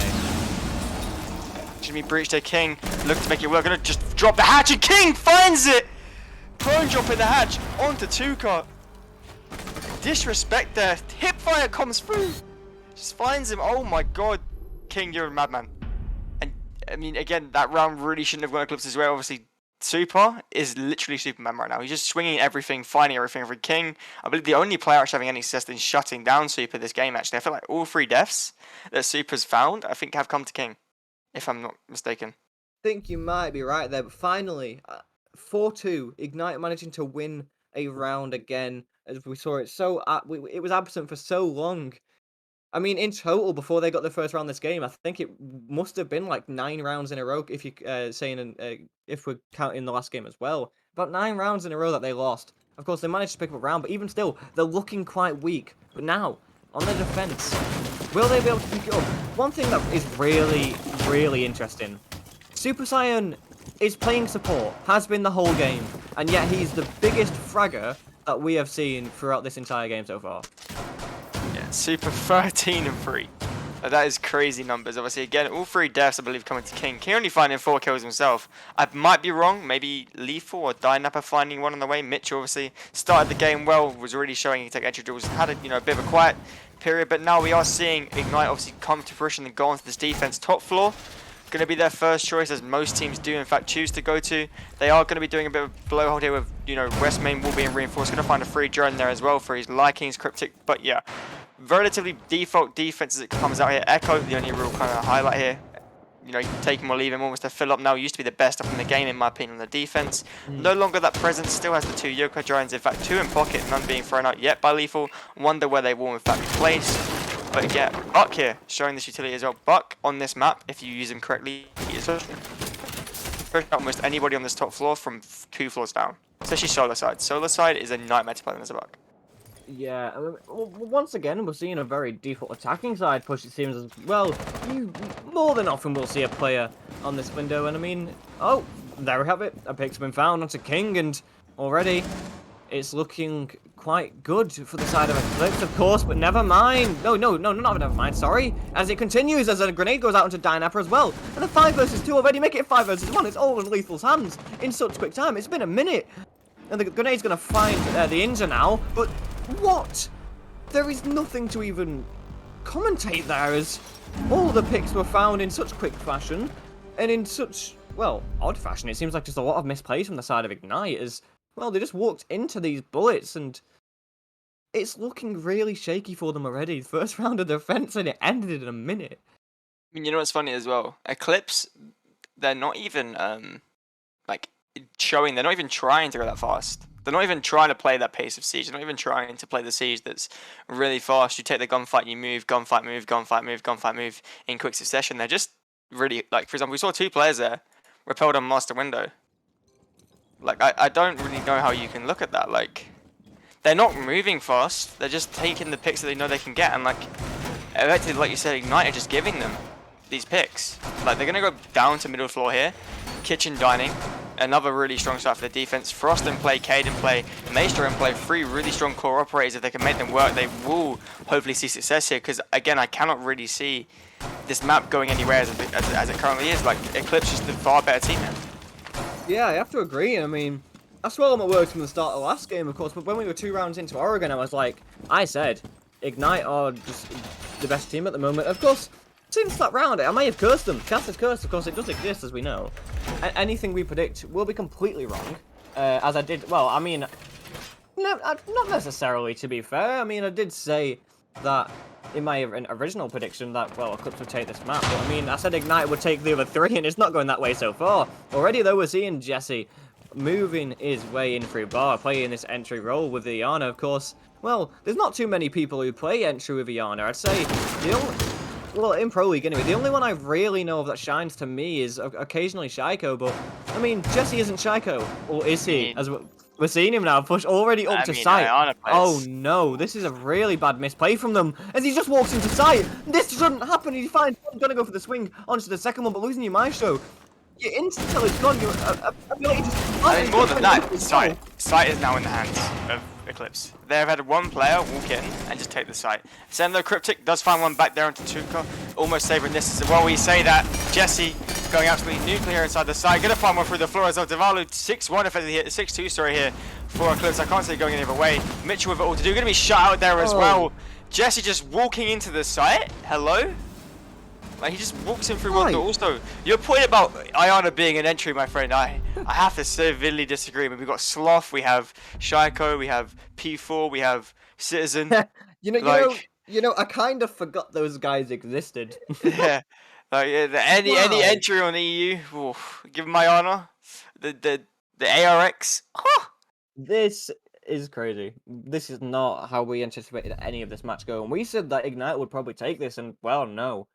That was almost 2 flawless rounds in a row, I think. I do think 1 pick was found on the side of Ignite that round. But even still, in 2 rounds, Ignite have managed to find 1 pick. Ignite, you really need to sort this out. It's Grand Final, your map. A map that, I do believe this was the 7-1 they won last time. Which, well... It seems this is the complete opposite this time. It's going to end 7-2 again, potentially, as we saw in Oregon, and if that's the case, I'm expecting just a clean sweep from Eclipse Italia. They're just playing absolutely perfectly together as a team. Of course, yes, there is players shining more than others, of course. It was Super Saiyan earlier on, Taiko in with his moments as well, but so far, Jesse is playing like an absolute monster. And the thing is, I do believe just like 4 or 5 rounds ago, no, not 4 or 5, sorry. Just a couple of rounds ago, he was going like 1-4. And the complete turnaround from him is insane. Completely. I mean, if you look at Italia, or Eclipse Italia, when they switch on to their attack, all their players are not really showing up. Now, other than obviously Super and Tuka, we can't really deny that. But now, ATK, Zodiac, and Jesse all coming in massive since, and we will be seeing a very similar attack that we see from Ignite here. They're just going the library side, looking to push forward, as they have in fact attempted to retry this middle floor. I don't know how strong that is after 1 player just walks in dismantle, but this time he's not going to, as Mitchell. Jesse having a good run last round, but swings out from that Mezzi door onto the library balcony window, and that's going to be Iana going down first. Not going to have an impact this round as Mitchell takes his head clean off. I mean, I think they may have had such the same momentum that they had when they finished the last round, and of course, it's not really worked out for them this time. However, it seems like it may work out as Taiko finds the pick onto Cryptic. Now they're taking control of Mezzi, taking control of the top 4 in general. They've got Piano that they still have to take control of course, before they can start to push onto the site. And with 2 members of the defense there, it's going to be a bit difficult for them. The grenade's going to go out, but going to get caught by the ADS, and there is another ADS there. So both grenades potentially getting wasted here. It seems like that was the case, but Zodiac, playing like a snake, just waiting patiently, trying to pick into Dynapper as he goes for the rotate. However, a refrag's going to be found by Mitchell, but the jump in is going to get caught. And already 1 minute 40 in favour of the side of Eclipse, and a trade there as the C4 does get detonated. Super Saiyan and Zodiac in a one, well, in this 2 versus 1 against King. Of course, we haven't really seen King do too much this game so far, but with the Elder in hand, we know the Elder's possibly the best gun on the defensive side. He's going to be playing quite aggressive now against the door, going to wait for the push to come in, but the spray from the hatch is going to be almost binding, but no, it's going to be Zodiac taking him, and Eclipse Italia take map number 2. 7-2 once again. It's looking really, well, it's not looking very good for the side of Ignite, especially considering that was their map. I mean, how we see it now is Eclipse are on series point. They're on major point, like grand final major, you know, taking it, they win the next map point, effectively. And that map there, completely just dismantling Ignite. Like Cyan and Tuka, oh my god, their defense they had was ridiculous. It was absolutely insane. However, we are going to head again to another 5-minute break, and we will be seeing you on potentially the final map of this series. Cafe, obviously, I believe it is Eclipse this time. Obviously, they have chosen defense. Clubhouse, sorry, Clubhouse. Don't know why I'm saying Cafe, I'm an idiot. Clubhouse. But Eclipse is choosing defense. We'll see you then.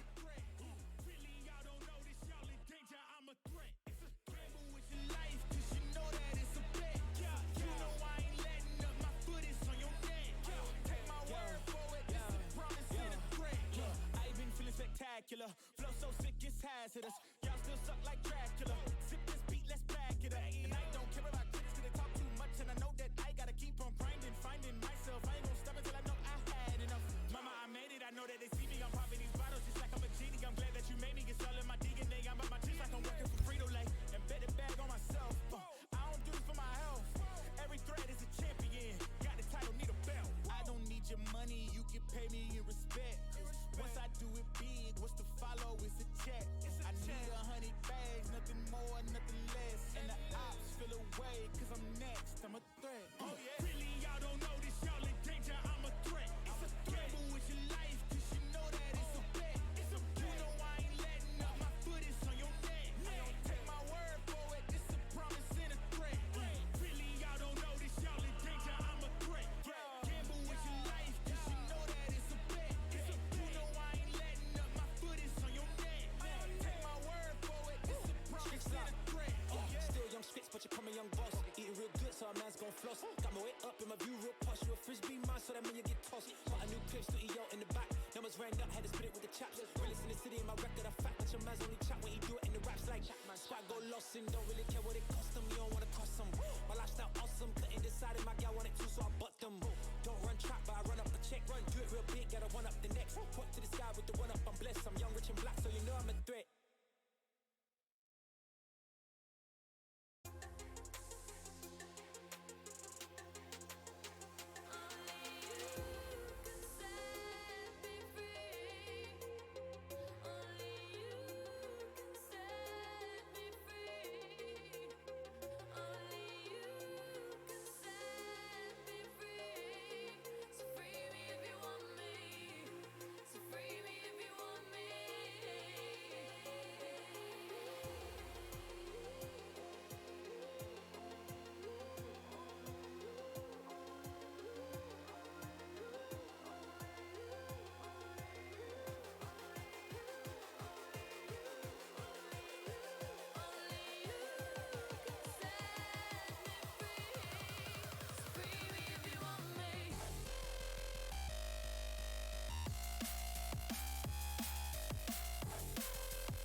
thinking.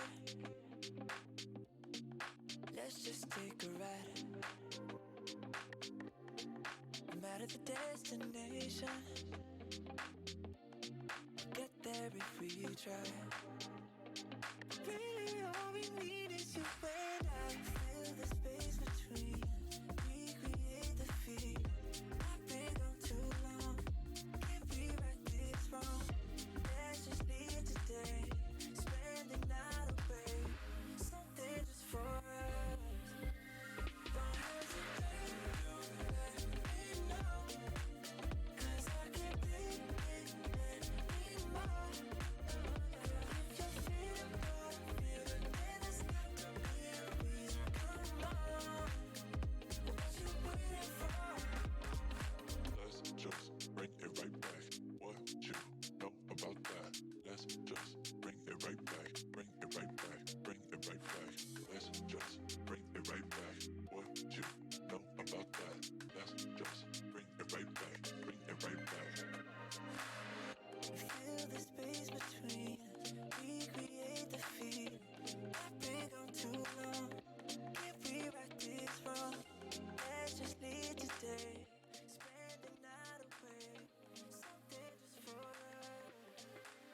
Don't hesitate, you let me know. 'Cause I can't take it anymore. Girl, if you feel what I'm feeling, then it's got to be a reason. Come on. Hello guys and welcome back to the EOL Grand Final in the Major. Obviously minor coming up tomorrow. I believe, I want to say, don't count me in that. I'm casting so I should really know. That's really bad of me.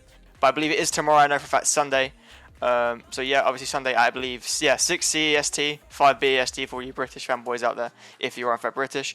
But anyway, obviously Eclipse taking the first two maps, taking Oregon and Chalet both times 7-2.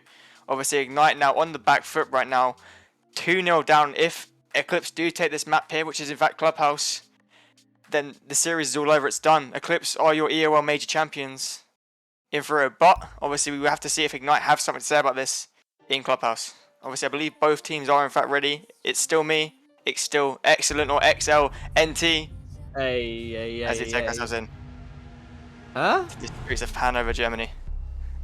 Oh, right. Here we go, Clubhouse. It seems like all three maps that we've had so far are very strategy-heavy maps. However, the way they've been played, not very strategy-heavy whatsoever. Of course, Chalet more so than Oregon. We don't talk about Oregon anymore. I think we just leave that in the past. We just bury that. That was a weird match. Chalet, very nice, of course. We're just seeing individual players still show up. Bands coming in, of course, very default bands are coming in. It's going to be a Thatcher. I'm expecting either Hibana or a Maverick. That's the only way to really go here. Maybe a Flores, but I very much doubt that, though. And let's just have a look, and it is going to be a Jackal. Oh, that's very interesting. Of course, yes, Jackal's banned a lot, especially in Ranked. But, I mean, it just shows to me, however, that Ignite are going to be going... Well, Ignite can now go for Rome Heavy, and I'm expecting Eclipse Italia to do the same on their defense, considering that ban.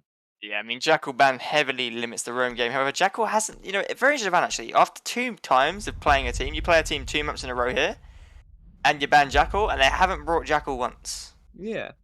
I'm just going to cry as well, because, well, I know another player must be crying right now. Super. His operator has been banned, my main has been banned. Cade is gone, for once. Never a surprise though. Yeah, Look, not Thatcher's really. off the board. Thatcher's off the board. You cannot allow Cade in play. It makes it an absolute nightmare. Yeah, that is very true. And of course, yes, like you said, it was needed, but I just want to see how Super Saiyan's coping at the moment. I want to give him a few napkins to dry his eyes, even though napkins are to dry your mouth. Shut up.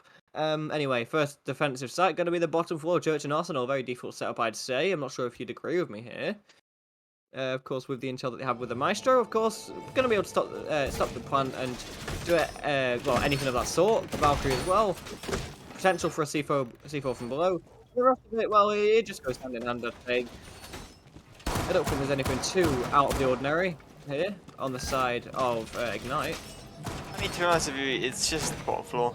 Bottom floor is there. There is no real bad option for bottom floor. Obviously, you can play it badly, but I feel like any op lineup you run for bottom floor, because the site is just that strong as it is, cannot be considered bad. Like any op almost works on this bottom floor. I mean, obviously we're seeing Legion here. What's Legion good at? Okay, well let's say they walk up inside of dirt. Well, you've got the Legion mine there to stop them. Let's say they walk up down blue. Well, there's a green mine on secret stairs. Like even still, like even operators, you know, that wouldn't normally be played if you play them bottom floor. It's like, oh yeah, there's this, because every operator can be useful here. So there's no real default line. However, Amaru in play here for Eclipse Italia. That is very interesting. They have changed with the Monty, I believe, directly for this. They just do get onto the top floor. No player from Ignite, though, to be contesting over. He's just going to vault in these main stairs. Should be caught out here by the Mace as he swings around. As I say, that King goes down. Second and most founders dying, does finally pick up 80k off the woes of his teammate Maestro, but Maestro for Amaru, that's a trade that any team will take. 2 minutes in, well no, 2 minutes left and around 2.5 minutes left as we do see blue and the dirt's already coming off on the agenda here for Eclipse to just run down here. Gonna burn their arena gate, allowing their presence to be felt. Dying though, gonna swing out from deep inside these boxes as Lethal here also holding. Actually, we got as well here. So I don't know if they have the impacts there ready to trick it. As no, Lethal has used both in pocket. Nate gonna be coming through as well here, trying to find Dying deep inside. They're gonna take a lot of damage, but he's failed. Still holding these boxes, swinging out here. Toku finds a second one coming through, not gonna take him out as damage comes back his way, but still Eclipse locked up inside dirt. I feel like a kid at Christmas at the moment. It just seems like there's so much aggressiveness. Like it's absolutely amazing. We're in the first round. A-Star now getting used to open up some angles for below. Of course, that will limit the defensive play. And now they know where he is. They know he's below and maybe trying to pick. However, 2 picks coming on the side of Ignite. It's looking very much in favour of them. Make it a third as Lethal picks to get another, I do believe. Or, yeah, no, I'm not. I'm completely wrong. He finds his first. And now it's a 1 versus 4. Jesse against the world at the moment. He's not going to find anything as Lethal from below takes him out as the ping's coming from that Valkyrie cam. An absolutely beautiful first round. It seems like a bit of aggressiveness didn't really pay off from the side of Eclipse. I'm going to spin that real quick. I feel like if any of those nades actually land from Tuka, from inside of dirt, that round goes the complete opposite way. Like if Dying gets found, 2 players just rush in the site there, and that's full control. Obviously, Yeah, with Hatch being breached, so hard to contest, but they don't. And, you know, what we see Dying actually get the better of Tuka with the pistol. And that round is why it goes to Ignite. Like, that kill there is the sole reason for that round going their way, in my opinion. Yeah, I know. Obviously, doing a good job as well, but still. I'd have to agree because once he died, 2 of them could have pushed straight into sight. Yes, Legion may have found one of them, of course, being I do believe that was Lethal. Obviously, he would have found one of them, but I doubt he would have found the second. And then, yeah, like you said, Eclipse would have had the full control of the site. However, like you said, it did not go that way. And now, moving on to a gym and bedroom, and an interesting thing we're not seeing here. Well, there's nothing to protect those bandit barriers, which means if they take control of the window, they should have free reign over destroying them and getting that wall open. Of course, it's not really too big of a concern. Of course, yes, it allows them an entry towards the site, but I mean, with the play that they're going for here, the very extended hold that we do see very commonly, it shouldn't be too much of a detriment to the side of Ignite so far.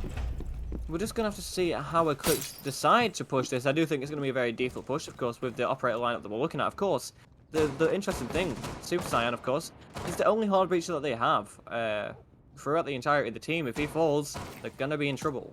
Also, they have Tuka. Tuka's yeah, a hard I wouldn't really class Maverick as a true... He is a hard breacher, but I wouldn't say he's as... Well, he's more versatile than the others, I'd say, but, like, as a true hard breacher, I'd say less so. Yeah, I'd see that point, but also, look at the extend, right? They have this extend going on, but they have no real characteristics to really support it. Obviously, Mute would be ideal, you know, Goyo could be ideal, Castle, even the deployable shield is ideal here. Obviously, Smoke is still on the board, yet they haven't gone with any of that utility. So I just wonder how long they can sustain this extend. Obviously, we're seeing here Eclipse Italia putting most of their effort here focused towards his hatches. We are seeing Jesse holding this vents angle that is lovely, obviously showed off by Rogue in a PL game a couple, almost 6 or 7 months ago now by Aces. And, you know, it's been in since. I don't think that should be legal. I think because you have to do some like weird parkour to get on there. Just run off the roof. Yeah, and I know it just feels a bit odd in my opinion. However, of course, he is holding this angle, so fair play to him. And no pick's been found just yet. And I mean, Halfdaron's gone, which is I think this is possibly the first time we've ever seen a pick not get found in the first minute. Which, you know what, it's a nice change of pace, I'd say. But King, he's still playing quite aggressively. The wall's been opened up, and it seems like, well, my words were wrong. Maverick showing that he can be a true hard breacher here as he makes it soft. No, wait, yeah, or does he? I'm not sure. Anyway, Mitchell's going to be the first one to find the first pick. Of course, on to 80k now. Zodiac with the Buck Shotgun is going to be able to find Lethal. It seems that, well, the Buck Shotgun is more lethal than the older Buck picks flying in it from every side, bringing it to a 3 versus 2 in favor of Ignite once again. And they're still holding quite well now, as Mitchell's going to find yet another as the jump in completely fails for him there. And Super Saiyan on a 1 versus 3, of course, the star player so far in both of these maps for the side of Ignite. Can he manage to find anything? No, he can't. As King picks him up at Ignite, take the second round in a row. Interesting play there from Eclipse. They're just going to opt to just take just from balcony. I don't know where the inspiration for that has come from. I don't know how they thought that would work out. Obviously, Buck finds Lethal on the just napping, I guess, just taking a big old snooze on that wall inside a bathroom. But other than that, nothing really going their way. I have no idea where the inspiration just for a single-sided push like that has come from. And obviously, we see why you cannot just do that, because they get completely shut out from all angles by Ignite, and Ignite just taking the second round. Yeah, it's just, I don't understand what's happened to Eclipse Italia. Of course, we're only 2 rounds in, but it just seems like they are starting to, well, they're starting to play how we saw Ignite play on the other 2 maps so far on their attack. But like you said, this is, well, it's most of the time this is a defender-sided map. It just depends how you play it, of course. But so far, Eclipse playing right into Ignite's hands, and it's not working so well for them for the first time throughout this series, which I really like to see from Ignite. The fact that they are picking it up finally. But my only question is it too late? Of course, they found 2 rounds, yes. But just compare that to the other 2 maps. They only ever, I do believe, found 2 rounds on the other maps as well. But, Oregon was first 2 rounds as well. Yeah. So, yeah, like you said, Oregon was the first 2 rounds that they won, but since then, it just fell the complete opposite way. I beg it doesn't happen again for their sake. We're just going to have to wait and see, of course. And an interesting thing as well. We're seeing the IQ, of course, to counter all of these electronics. And it seems like the fact that he's picked into it mostly because of the Echo is going to be great for them as well. Yeah. As I say, though, Tuka going to be found there by Mitchell on the top of red stairs. Not a good start for Eclipse as well, banishes the whole thing's down. Also, the bar and pulse out being taken there. Again, it shows how fast CC's fallen. As I said, that Jesse here just going to cut me off. Trying to walk up these stairs. Mitchell surely should be aware as he might just swing out here. Going to find the head. Mitchell is. Jesse going to be going down there on the thinker. Just playing a bit too passive. Obviously had nades in pocket to deal with him there as well. Is going up to throw one. That's going to be punishment from him there. They are, however, just going to walk in here towards the strip side. All 3 members left. Looking challenge from these long pull angles. I don't know if they know this. Obviously, Hatch should be popped as well. As I say that, yep, Hatch is popped. Zodiac taking a lot of damage from Critic. Almost takes more as well as he goes towards that bathroom stairs. He looks to challenge up onto this Hatch inside of Jim as a, well, all players now from Ignite swiftly turn their eyes towards us. Zodiac takes yet again more damage to Critic in this Hatch. Not a fight he really can favourably take from Strip. He has to really hit a very lovely shot as well. As I say, that Cyan does rotate up to try and aid his team, but I don't know how much that help that will be. As surely he's heard now on this roof as he is going to drop down. Now, Cryptic's eyes turn, so maybe they might have a bit more ability to maybe get a bit further in Strip as a player does come up these stairs to support Cryptic. So, not looking too good for Eclipse right now. Yeah, it's just, I can't say I see Eclipse winning this in any case, just because of the angles that we're seeing Ignite hold, and the fact none of them have taken a slither of damage. Just look at, go back to him, go to Dynapper. What a little rat angle inside the bar. Of course, yes, it is the sight and all that, but like, that is just a beautiful angle there, holding all the way to stock door, but Dynapper falls, it seems. The refrag is there from Lethal, maybe came a little bit too late, but I mean, they still have the advantage, 55 seconds left. Zodiac still on that slither of HP. Lethal now, he's hearing him. Question is he going to go for the swing? Whoever swings first should be the one to find this, well, to find the pick. He's going to now fall down the stairs. He is full white.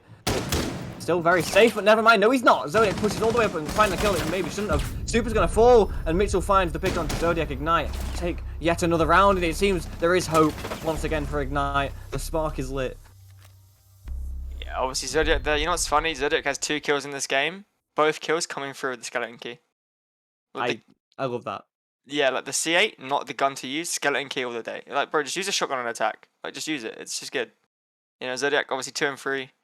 Again, still both kills found with the shotgun there, which is quite interesting. But that attack is really falling apart there for Ignite. They're going way too split. They're not really putting any pressure on. Obviously, Jesse's solo walking up those stairs, and Tuka, I believe, solo walking up garage as well. You just cannot allow that to happen. You're just giving them free picks, and you're not really playing for trades either. Like, there's just no need to do it. Like, just pick a position, just take it. Like, don't play that split. If you are gonna split, go to 3-2. Like, don't just give him a fight and give him another gunfight that is obviously gonna favor him as well. Jesse, you have nades in hand. You have nades in pocket, same as you two, because there's no ADS is even there. You know he's there. Just chuck a nade. It's that simple. He's dead. But instead, no, you walk up, favor your gun, you just both die. It just seems like they're playing the same playstyle that we've saw on the other two maps, and Clubhouse is different. Because, of course, there is much better chances for the defenders to play off of each other. Much less chances for the attackers to go for these solo pushes like we saw in the previous game. Because there are so many less entry points where you won't be heard or seen or, like, found by intelligence as there is on, let's say, Chalet. Because, of course, on Chalet, there is rooms like Bar that don't always need to be held as well as the garage. Whereas this, you will always have a player nearby to Secret. You'll always have a player nearby to Garage. So going for these pushes, it's really not going to work this time around. So we're going to have to see Eclipse really change up their attacking playstyle so far, because what we're seeing as of now isn't really working out for them. And if this is the only thing they know, then I do not hold out hope for them on their attacks. Yeah, neither. However, they are seem to be going for the same thing. They are, like you said, you know, they are doing the same thing over and over again, just on this IQ scanner hit. Obviously, Valkyrie in play. They are going to spot it out, so no C4 should come up unless they do manage to find one from the, I believe, just to guess. But, you know, no intel to base that C4 off now, other than the fact they have, in fact, taken Kitchen. But, obviously, Valkyrie is below, I believe, just waiting to maybe throw one up. Impact's going to come out here. They might go through, as they do. In fact, we do hear the Jesse replacing those Sabanas on that hatch, as he's going to just send another set through, as the impact should come through here. Lethal just trying to get it, but he isn't going to make it work, as the hole now has been opened the hatch. He has to kind of fall off here. I don't think he has another impact to contest. He is just going to have to fall off this hatch as he does the challenge towards dirt. One player walking their way up as well in dirt. I believe that should be Tuka if we go off trends. Yes, it is in fact Tuka walking up here. 1 and 3 so far. Not having the impact. Same as Cyan, 0 and 3 right now, but trying to make something work here. Obviously, they are aware Dynapic's gun firmly trailed on here as he just walks up here to AK. He's just looking to play a bit more aggressive angle as he's just being held in right there. Almost finds a pick, so there's Dying swings out. Going to be found by Tuka, absolutely smoked. Tuka now looking to take a second here. Impact going to come through from blue side as Super Saiyan also heads up onto the hatch. Playing thinking now. Ace not needed for this round as it seems by close to their first as Naze do just come through. Looking to just ingress in the site here as well. Ignite not in the best spot as Lethal has retaken where Dime was initially playing, and he's just looking to change further to Tuka. Not many picks being found just yet. Of course, it's still a minute left to play with, which is plenty of time for the attack inside, but that's missed. Great from ATK as he gets found by Lethal, bringing it to a 4 versus 4. Never mind, the refag is right there from Tuka. The punt's going down, and yet another is found from the hatch by Super. King's now playing quite aggressively with his Alder now, going towards the main stairs, but he turns away at the wrong time. 4 versus 1, all on Mitchell now. He's done relatively well so far in the game as of now, but he's got so much work to do to bring this to a 4-0, and it's not going to happen. Eclipse Italia get their first round in a beautiful fashion. This is what we like to see from them, and it's been absent until now. Yeah, I mean, when we look at this game, Clubhouse in general has been infinitely better from both teams than, you know, Oregon. Like, Oregon was, I'm not going to say, I hate saying this, was bad. It was bad from both teams. I have no idea what's going on, mistakes everywhere. Chalet turned up a bit better, obviously Ignite allowing them just to walk inside that. But this map here has been actual siege. We've seen actual siege come through here. Ignite obviously showing that Clubhouse defense is favoured, and Eclipse Italia actually attacking somewhat well, showing they can. Obviously that attack relatively good. Dirt and main hatch control all they needed, and obviously main stairs as well. You know, just taking point by point, walking in. Obviously Tuka finally getting activated, same as Cyan finding his first kill. They're looking just to pop off. Obviously those guys last map, absolutely insane performance from both of them. We're looking to see that again this map as they have finally got off the board. And I think this may be the kick they need to finally get back into it. Of course, 2 more rounds left. They can bring it even to a 3-3 split. This is the just like we saw in the last game when we saw Eclipse on Chalet with 3-0 up. And then, of course, we saw Ignite pick up some rounds. But, of course, with the current trends of the series so far, Eclipse winning both of the maps, it seems like this kick that they get compared to the kick that Ignite got may be of more value, of course, as we've seen them play better throughout the series so far. And, well, here we go. round number 5 now, as we're seeing them go for a very default take. Now, of course, you really wanting to take control of CC. Go for a split push is nice. They're just going to have to watch out and not place as solo as we have seen in the previous rounds, going for these, well, these solo pushes that we have seen. Yeah, obviously, bedroom back on the agenda. They're not going to opt to retry the bomb flow. They're just going to change up the sites here. As they have done a bit more of an extend towards here. Same what's being played, but Tuka again solo side of this garage, see if he can have a bit of a better impact this time. Ace Breach is going to come through as they do in fact find the CC will be open. 6 reinforcements here committed from Ignite to hold this. Only a single ADS top red, not much elsewhere. Obviously, really get on the door, but you know, very low utility placed in terms of 6 reinforcements. The proportion is kind of bad, but they are going to look to hold this out as well. All eyes of Eclipse are here and focus on taking the spot. Flash is going to come through. Tuka has worked his way out. I don't know if they're aware of that. Also, Jesse works his way out, but however, rat play there from Dynapple on the Ramai. Going to find it, but Zodiac reflex immediately onto that wall. Players are looking to convince. Mitchell finds one more on a Rooney, but recheck very for Tuka. Now, extend completely faulted it, but Cryptic there. Tuka slowed down, my friend. Devala, the reflex in the window. Everything exploding right now. 2v2, 1 minute facing left on the clock. Super has control of cash right now, as they have just obviously dealt with the extenders. 80k isn't these windows. King here low. Look at challenge from this Logi. Obviously, last time he closed the round out from here, looking to make it a bit more plausible, just to swing out his sign, not give him the chance. If there's any players you really want left in the clutch, it is Lethal and King. Obviously, having a good performance so far in this map, as they are just spraying through the water. And I'm trying to find him. Obviously, King kind of caught up in this engagement right now. Can just back off though. He isn't going to choose, so he's going to sit and hold firm in the position as a Cyan cannot really move out as he is going to be swung from behind. As King finds the shots over Cyan getting the better of him there. Obviously, Devalo no nano boost left in pocket, so cannot get any more HP left. So Cyan, any damage he takes will be permanent, but still trying to get the better of King here inside of Logi. Both players just in the stalemate right now. 50 seconds now, and I mean, it went from a 5v5, and the amount of frags that came in such a quick concession is insane, but Lethal with the Older finds one into 80k, and it's all on Super Saiyan with the AK-12 against 2 members on the side of Ignite to try keep their momentum alive, but it's not going to happen as King finds the spray, and absolutely scrappy yet beautiful round coming in from both sides there. The refrags there, they're playing, both teams playing off of each other quite well, and just, it was, I can't even think of words to say to describe that round. It wasn't necessarily scrappy, but there was no way that had structure. Yeah, I feel like, honestly, I feel like that round there, I feel like almost Eclipse got ahead of themselves. They took the ground they needed. They obviously played the refrags. They took 2 kills and traded 2 back immediately. They had cash control relatively quickly. That was good work from them. But then Tuka, my friend, you cannot just afford to run through that Rooney gate like that. You have utility there to burn it. Like, you can just wait.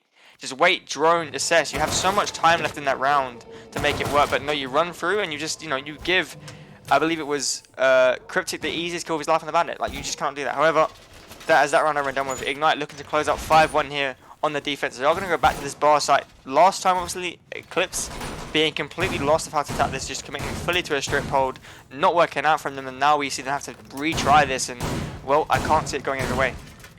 Yeah, neither can I, if I'm honest with you. Like, I'm praying for Eclipse's success on this final round at least, because you really want to end it at a 4-2 split at this point. 5-1, not so much, of course. So it's just, it comes down to, well, whoever can get the more frags, I'd say, because both teams, they're quite even in terms of strategy. Like, the strategic nature of both teams is quite even on Clubhouse, at least. I wouldn't say the same for the other maps.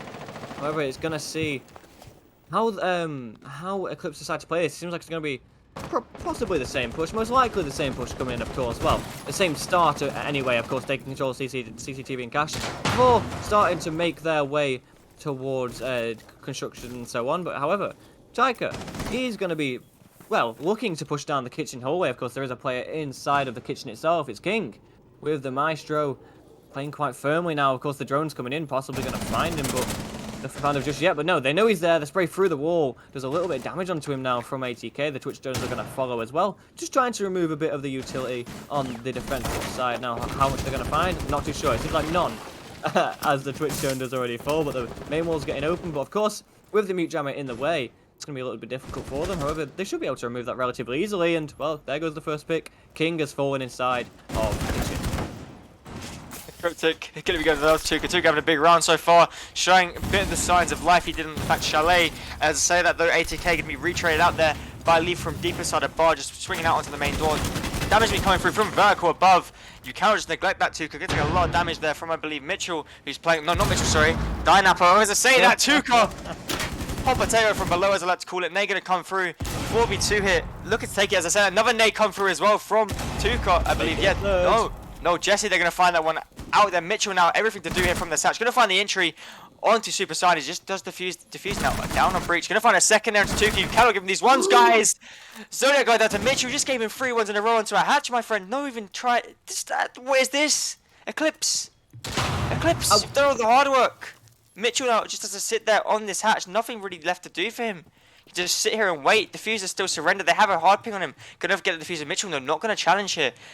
Maybe a mistake, because he's just gonna look to set this diffuser down. They have Vert here on him. Gonna throw a C4 from above. This he gets the kill. It's gonna be very impressive. Gonna open up the Vert from above. Jesse though quick to react to this. Gonna rotate into deep bar. No vertical coming in this position. He's gonna get the plant down. Mitchell, my friend, you had it all done. Just hold the diffuser, but isn't gonna make it work. He doesn't know where he is, and plant is gonna go down here, deep inside the bar. Feats towards the diffuser. Evidently doesn't. And now it's all to do for Mitchell here. Mitchell obviously finding through so far in the round from above that hatch. 36 seconds left on the clock. Has 30 seconds to really make this work. Might go for a drop here as Jesse just sits here towards his main stairs. Going to be holding through. Not ADS on the drop though, my friend. You might want to ADS quickly, as if he does drop, you're not going to get the better. If he does drop, Jesse not ready for the fight, but is going to trade out. And Mitchell finds the shot. That's a very good shot from there, but it doesn't really matter.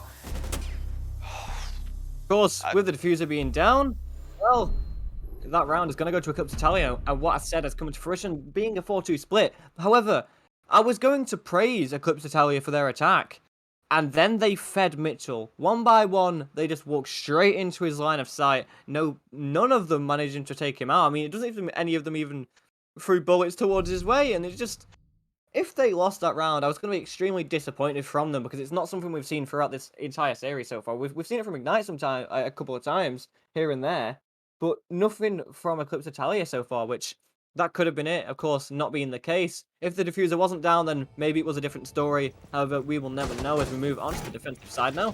Eclipse Italia on their defense, and well, like we said earlier on, this is more of a defender-sided map in most cases. And well, we've seen the side of Eclipse Italia have great success on their defenses, well as their attacks.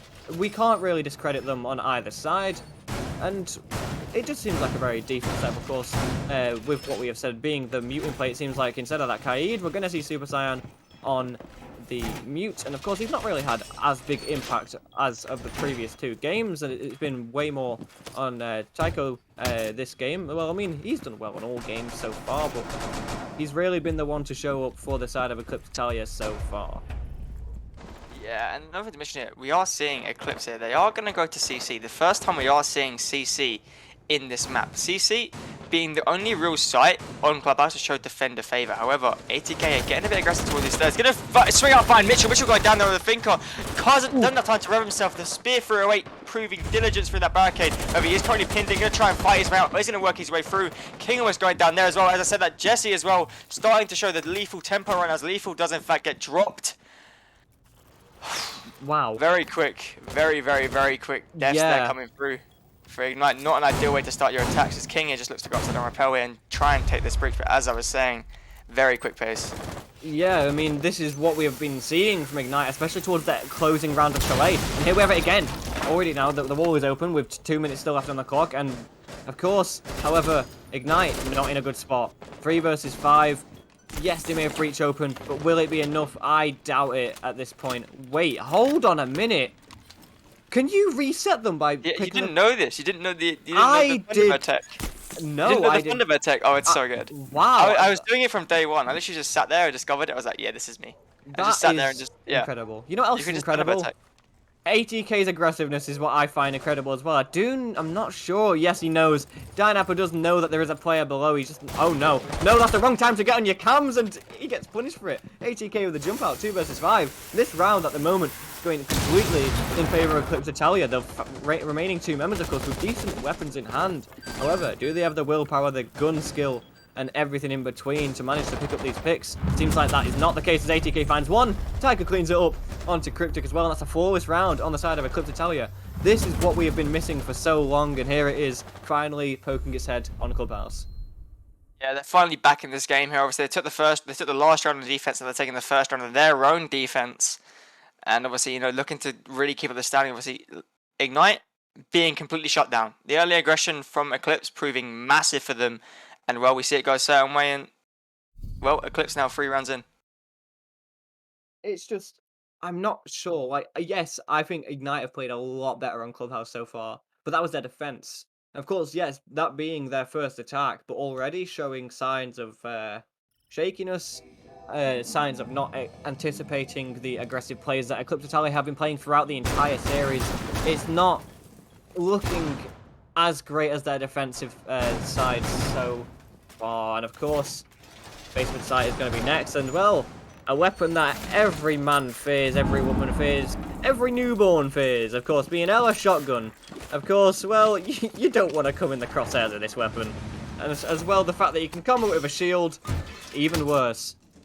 The amount of times I've died to that gun, it's unbelievable.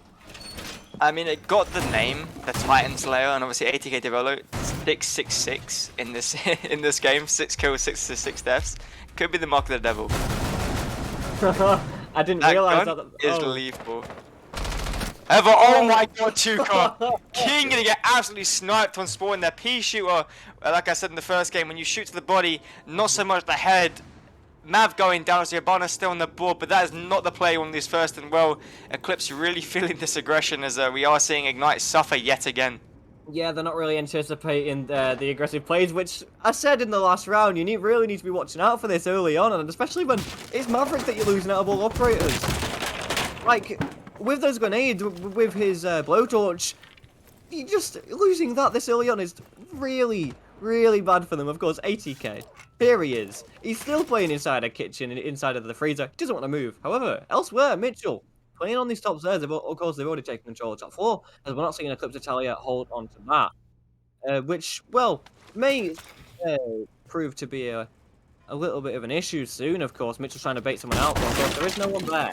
So he's just fighting Ghost at this point, and just a minute has gone. And it's decent timing for them, of course, taking control of the top floor. However, when you're in this man disadvantage and you're playing still relatively slow, it's not the greatest choice, I would say. I mean, yeah, Buck top, Buck on middle floor, Sledge on top floor. A bit of maybe displacement here from Ignite. Obviously 4v3, so they have to 4v5, so they have to make it work. But Jesse here, holding towards Secret. I reckon Buck might have an inkling as he just swing out there. Jesse there, almost finds a shot. Going to repeat this. Eclipse really feeling themselves in this aggression. They are challenging every angle. So that Cryptic going to be going down to the Devil shotgun. 766 now for him. He's going to find a second here as well. Tuka from below the C4 into Mitchell. Still holding on inside this kitchen right now. It needs to be cleared out. I don't think it's going to happen though. As Dynapper just opens up the walls. Once the nade gets from long range, but 80k can just sit there, prone behind these appliances. Maybe have managed to get to the window. I don't know how much luck they can have. Stun's going to come through. Going to be full white. Nothing to really challenge off though, as he's just going to sit there still holding out right now. 80k, my friend, you are doing the God's work right now inside of this kitchen. So much time wasted, and obviously 2v5. I can't see them getting much from this round anyway as it is, but still, lovely position. I would definitely say it's more the devil's work than God's work, but never mind, as Lethal is going to be the one to finally pick him off. But I mean, 40 seconds, they've got nothing to show for it. No hatch is open, I don't believe. I mean, they can start to do that now, but I mean, is there enough time? I very much doubt it, especially considering Lethal is only on about 20 HP. It's not looking too great for them. 25 seconds. It's going to be after either a main stairs push or a hatch drop at this point, which, of course, 4 remaining members on the side of Eclipse are going to know. As here we go. The push is coming in now. The smoke babes are going out as well. The Elemine are going to allow Eclipse Italia to know the location of Dynapper. Tuka holding adamant now, not letting them push through. And then the smoke babes is going to be one to find both of the picks, however. And Eclipse Italia with an absolutely amazing round there, completely dismantling the side of Ignite. Oh, yeah. I mean, when you have the Demon Shotgun, especially a player going 666, you can't really set the rounds going either way. You know, like the FO12 anyway before the nerf was insane. It was absolutely insane, and now it is still decent. Obviously, it is a bit more risky to take, but still, never ever ideal to be walking down a set of stairs or walking into the Grismont mine and someone's there with that shotgun. Like, you're just dead. There's nothing you can do. And well, obviously, it was 666 for the round. We saw why. And you know, Eclipse evening things up 4-4. They're looking just to shut this map out here. Yeah, I mean, it's looking not too great for Ignite at the moment. Of course, 3 more rounds is all that we Eclipse Italia need to close out the series in 3-0 fashion. Of course, this is the best we have seen Ignite so far. 4 rounds, making it even.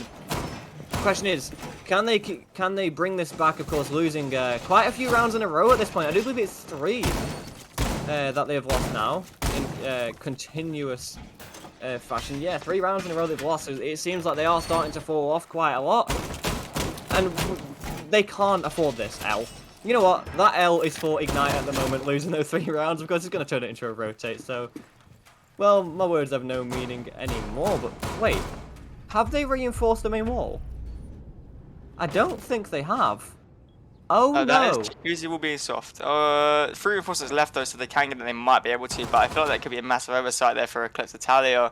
As soon as it's seen, they should just breach this very quickly. Not give them the chance to reinforce it. No members really can step out. Surely they see the 3 reinforcements.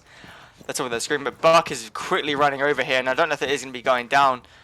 Will we see anybody reinforcing? No, maybe. I don't.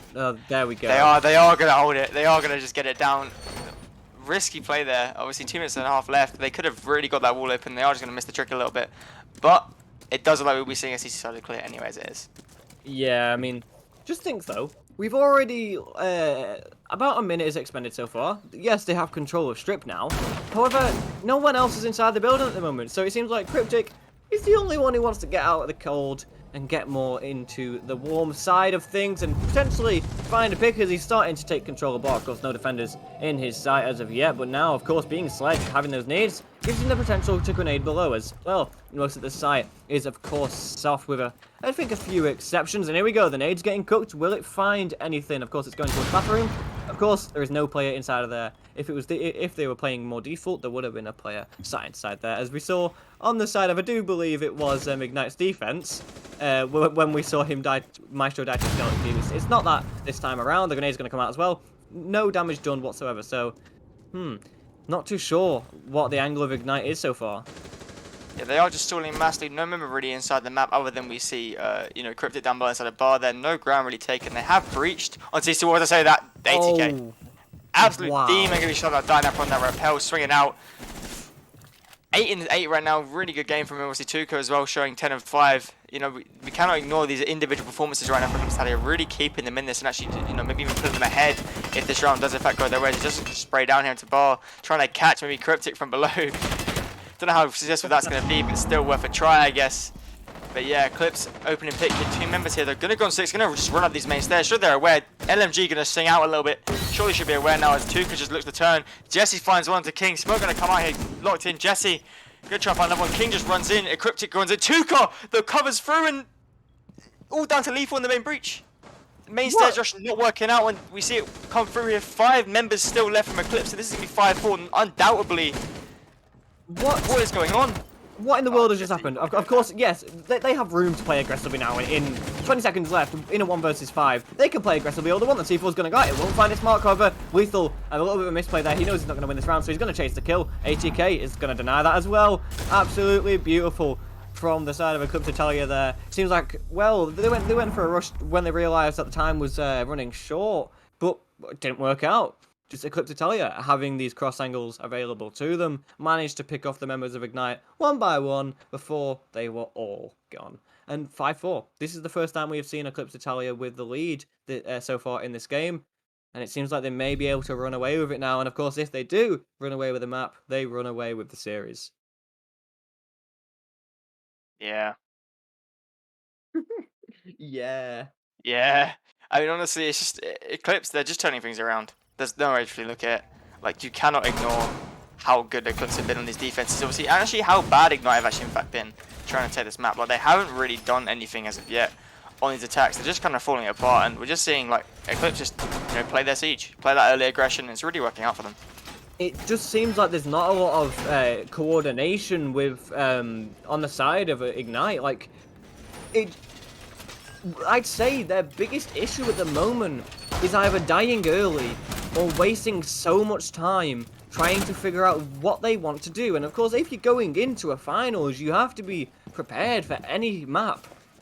And it just seems like that's not the case. They don't know how to attack. They don't know how to overcome what Eclipse are going for, which is not something that they can really afford to be doing, especially considering that, well, they are 2 maps down. And I love this. ATK has been my favourite favourite player throughout this entire game, just because of some of the weird, wacky plays he's been doing, and just proning in that corner. Why? That's my only question. I mean, we look at the first map, Oregon. Jesse had the similar variation as well. Just proned in on boxes in deep Oregon. It really worked out for him. So, you know, maybe seeing ATK just trying to rat here. Obviously, again, he is playing instead of stock, which should almost be cleared by default for any team looking to attack up those red stairs. So if they do go for that, then they should be able to find him. But he is going to be looking to challenge him. Mitchell there, going to be spotting him out on drone. So he is now going to be pressured from many angles. He's going to sit here trying to challenge out. Almost finds one as we do see Cryptic run past. As I said, a lethal there on the main door. Going to be waiting for him. He's going to swing out into the open arms of the Habana. Tries tagging it through the barricade. He's only going to get a body shot, and that's going to be ATK going down first. And of course, well, he's been the man to find these early opening picks, and that's not going to be the case this time round. A jump out potentially is going to be prepared, it seems, but nothing's going to come from it. Jesse holding from the bedroom window, trying to find the player holding the angle through garage onto 90th rafters. Not going to find anything. However, the Twitch drone elsewhere is going to get rid of that ADS, which of course is going to make holding rafters a little bit harder. Of course, Tycho, however, with playing Wamai with the magnets, is not going to show too much for him. But here we go. The magnets are getting removed. The players are starting to push their way in. King finds one elsewhere, but the refrag comes in. But there it is. Cryptic to pick him up as well, bring it to a 3 versus 3, and still, no, sorry, a 4 versus 2. Never mind. I'm completely blind. And well, no, I can't speak at the moment. You know, you take over. I can't. Jesse 1v3. Jesse in 1v3 right now. Zodiac almost trying to refrag there. Does find one for his dribbles, but even still, Jesse here with it all to do. Going to walk down these red stairs here. Maybe playing towards the garage. As Sledge just eagerly walks up towards this rotate that's been made. Going to go onto the window. Surely they know it's top red after the previous kills coming through. They're just going to hold him in there, locking him in. Cryptic going to swing out. Nade going to come through. Just misses the nade. Going to try and retake this lethal reception as well. Jesse now flashing red HP. No Thunderbird this time, so he's going to be fully low down. Going to try impact out. Going to just miss the impact there. Not really going to come through. And Diffuser now is planted. 3v1 here. Ignite looking to retake and even out this match. Sorry, 5-5. Obviously, Jesse with all to do. Player now going to make his way down below. He's got to hold the Diffuser, I believe, from low. And one player on repel. And as I say that, well, it's going to be Cryptic swinging out there from that rotate made onto Garage. You're off. This is going to be 5-5 now. Ignite having a good attack there. Yeah, it was a very... It's something that we haven't really seen from them too often so far, and it's nice to see just how much capability they have, like the playing together. And I mean, especially the pick on ATK. Like you had, I do believe it was the finger to push him out, which of course would have been Mitchell to push him out of stock, and with Lethal playing Hibana waiting at main door, like you said, just to find that pick. It's really nice to see them getting in the opening picks, and it's like I've said all series, the team who gets the opening pick is 90% the team who wins the round, and well, that is just case in point right there. Yeah, precisely case in point. Ignite, just, you know, finally showing they are viable on that attack, and they will pick up their first attacking round in this match. They can just maybe take it to OT, or if not, finish out in these next two. Obviously, either team, the capability is to end this out in these next 2 rounds if they do find themselves on that match point after this one. Obviously, going back down to the bottom floor, we have to agree this has in fact been Eclipse's strongest round by miles. And Tuka, last time we saw him run out that door, I wonder if he's going to go for it again. Sure, they should be aware of it, so I don't know if they will get any success, but it'll be always interesting to see him try it. They have got a drone pre-placed there inside of freeze, so it should be cool. Goyo as well now being played to just stop this drop, and well, I have to see how this round really plays out. It seems like a very nice little setup, but like you said, no operator can really fail here. But Tugo going for another run out. Not able to find anything this time around, but I was gonna say, if they manage to die to him at any point from a run out or a spawn peak in the rest of this game, shame on them, because it's happened before once or twice, and once that's the case, you need to really look out for this. Which of course, well, there was no one spawn there that time, which is well good from their point. Actually, wait, no, I think King may have. Never mind. And anyway, Cryptic gonna be opening up this dim wall now to allow them to take control of top floor. Of course, with no one on top floor, they should be able to do it in relatively quick fashion, with nothing really stopping them, as we're going to see Mitchell doing what he always does, playing in this entry frag and roll with a thinker.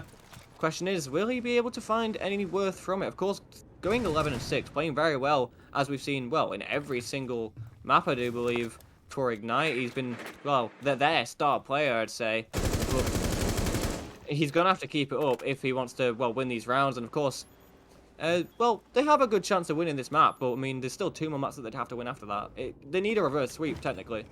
Well, not technically, they definitely do need a reverse sweep to stand any chance. They are 2-0 down. As I said, that not looking too good, as Zodiac does find that play you were hyping up there. Mitchell going to be going down to swing on those main stairs. Not only normally challenge, however, they have made the angle down from master bedroom. So if Zodiac does walk up these stairs, he should be being found right about now. But no, Sledge just falling off it. Sledge, my friend, if you're just holding this, you get a bit of a luck. But he is just going to maybe be aware of Zodiac. He's just going to run into bars. He's just going to back off himself. But Zodiac, if he got a bit more aggressive, they could have found a second for his liking. But isn't going to manage to do that, as we just do see him back up the main stairs. King as well, trying to make this start. King's trying to get things started as well towards this, dirt breach on the Maverick. We're gonna make a jump in there as super. He's just holding this with the smoke. Smoke actually taking a back seat in these series. Almost like one of the first rounds being played right now, I think, for Smoke, because he hasn't really been seen all that much. However, main breach is open as King finds the pick there into 80k. 80k being the star player so far with Tuka on this defense as the soft destruction does just start coming through. And well, Ignite and Eclipse relatively even here. 51 seconds left on the clock, and control in hands of Eclipse still. Well, they look to make this hatch trap work. Yeah, I mean, it's a 4 versus 4 as well, and well, we're finally seeing Ignite start to take control of these hatches, start to get some angles, start to get some areas that they can drop through to start to converge onto the site. Dynapper, still though, playing bottom main with the DM1 with the 3 times. It's an absolutely beautiful site there, very clean, but it can get in the way sometimes. Tycho, however, he's going to be finding the spray onto King, not managing to find him, but the drop into the site is now in play, and the plant's going down as well. Super Saiyan stuck because of the Goyo shield, it seems, and not going to be able to stop the plant. However, the lethal does get down on top of the hatch. King's in sight, and I mean, the plant is down, but it's a disadvantage technically for the side of Ignite. Oh no, a team kill coming in as well. What is happening? He just managed to find 1 pick, and of course with the injury being down, it's a 3 versus 2.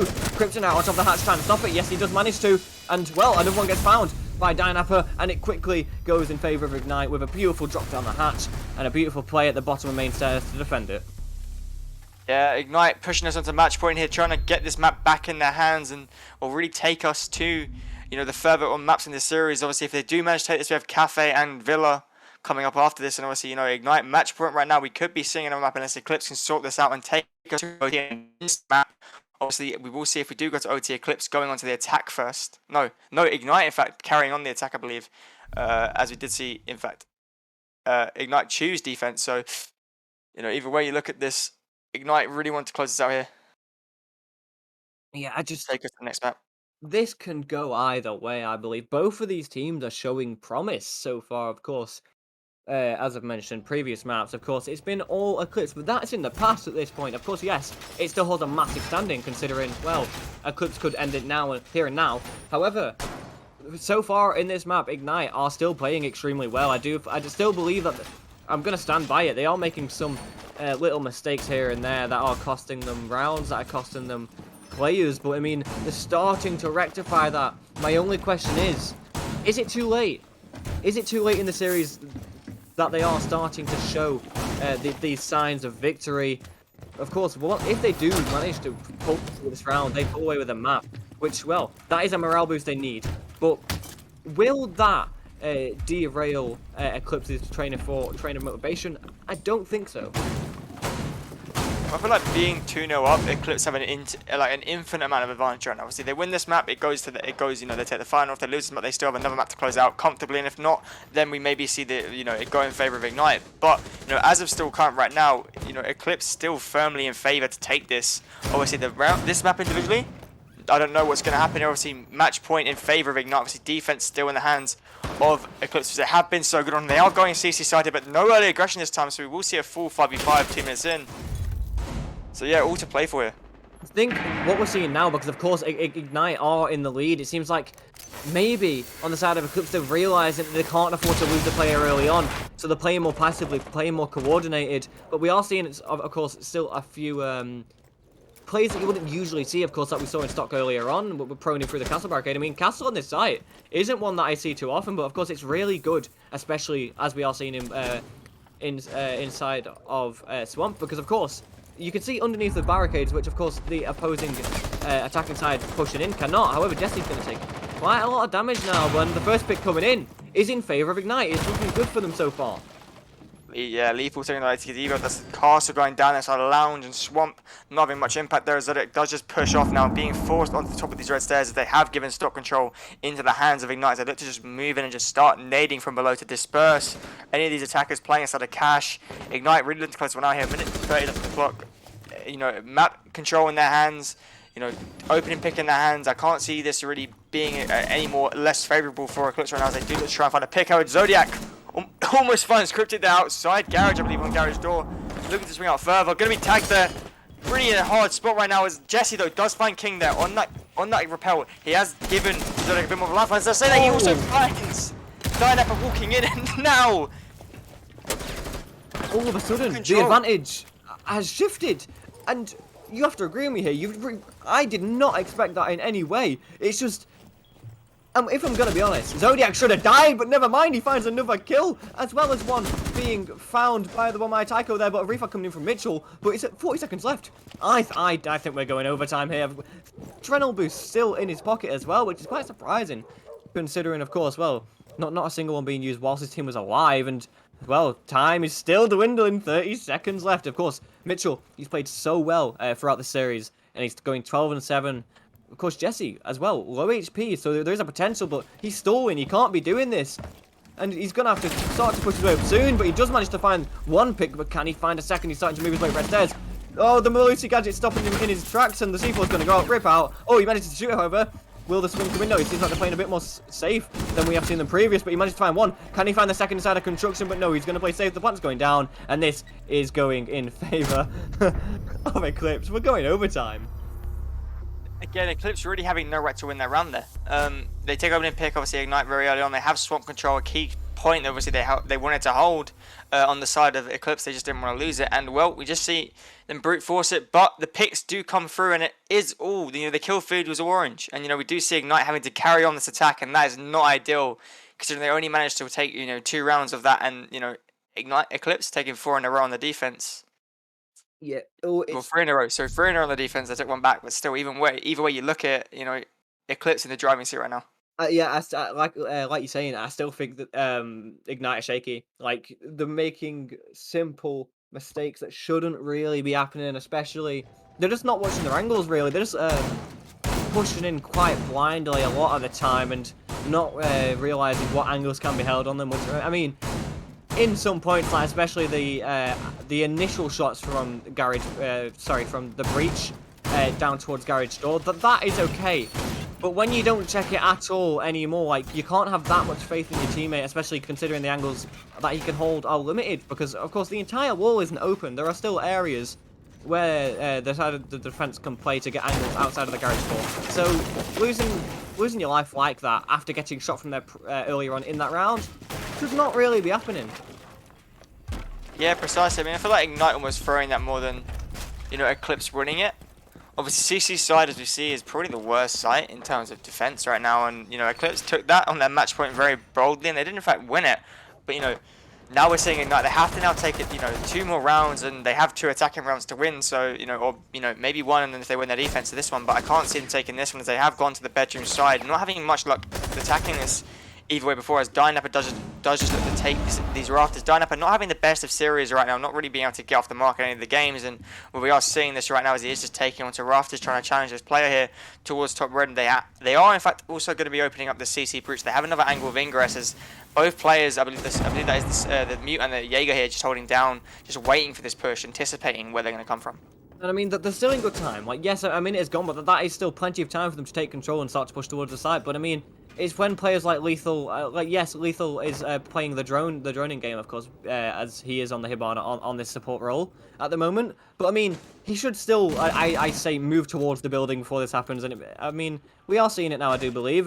But still, we're seeing no congestion being put onto the members of Eclipse Italia playing inside of Cash. Mitchell's going to be losing a lot of his HP there, as C4 goes out. Not managing to find anything, however, 80k, he manages to find one. He's going to go for the swing. He's playing aggressively here, not managed to find anything, however. And it seems like a very aggressive play just did not work out in his favour. Zodiac, though, still holding strong, but he's got no one to support him at the moment, which could prove to be a mistake here. But the Malusi gadget's going to go off. He knows there's a player on the stairs. Going to go for the swing, but Mitchell's there to pick him off when he did show his head, and another pick gets found as well. All of a sudden, it's technically a 3 versus 2, but the revive should be able to get made.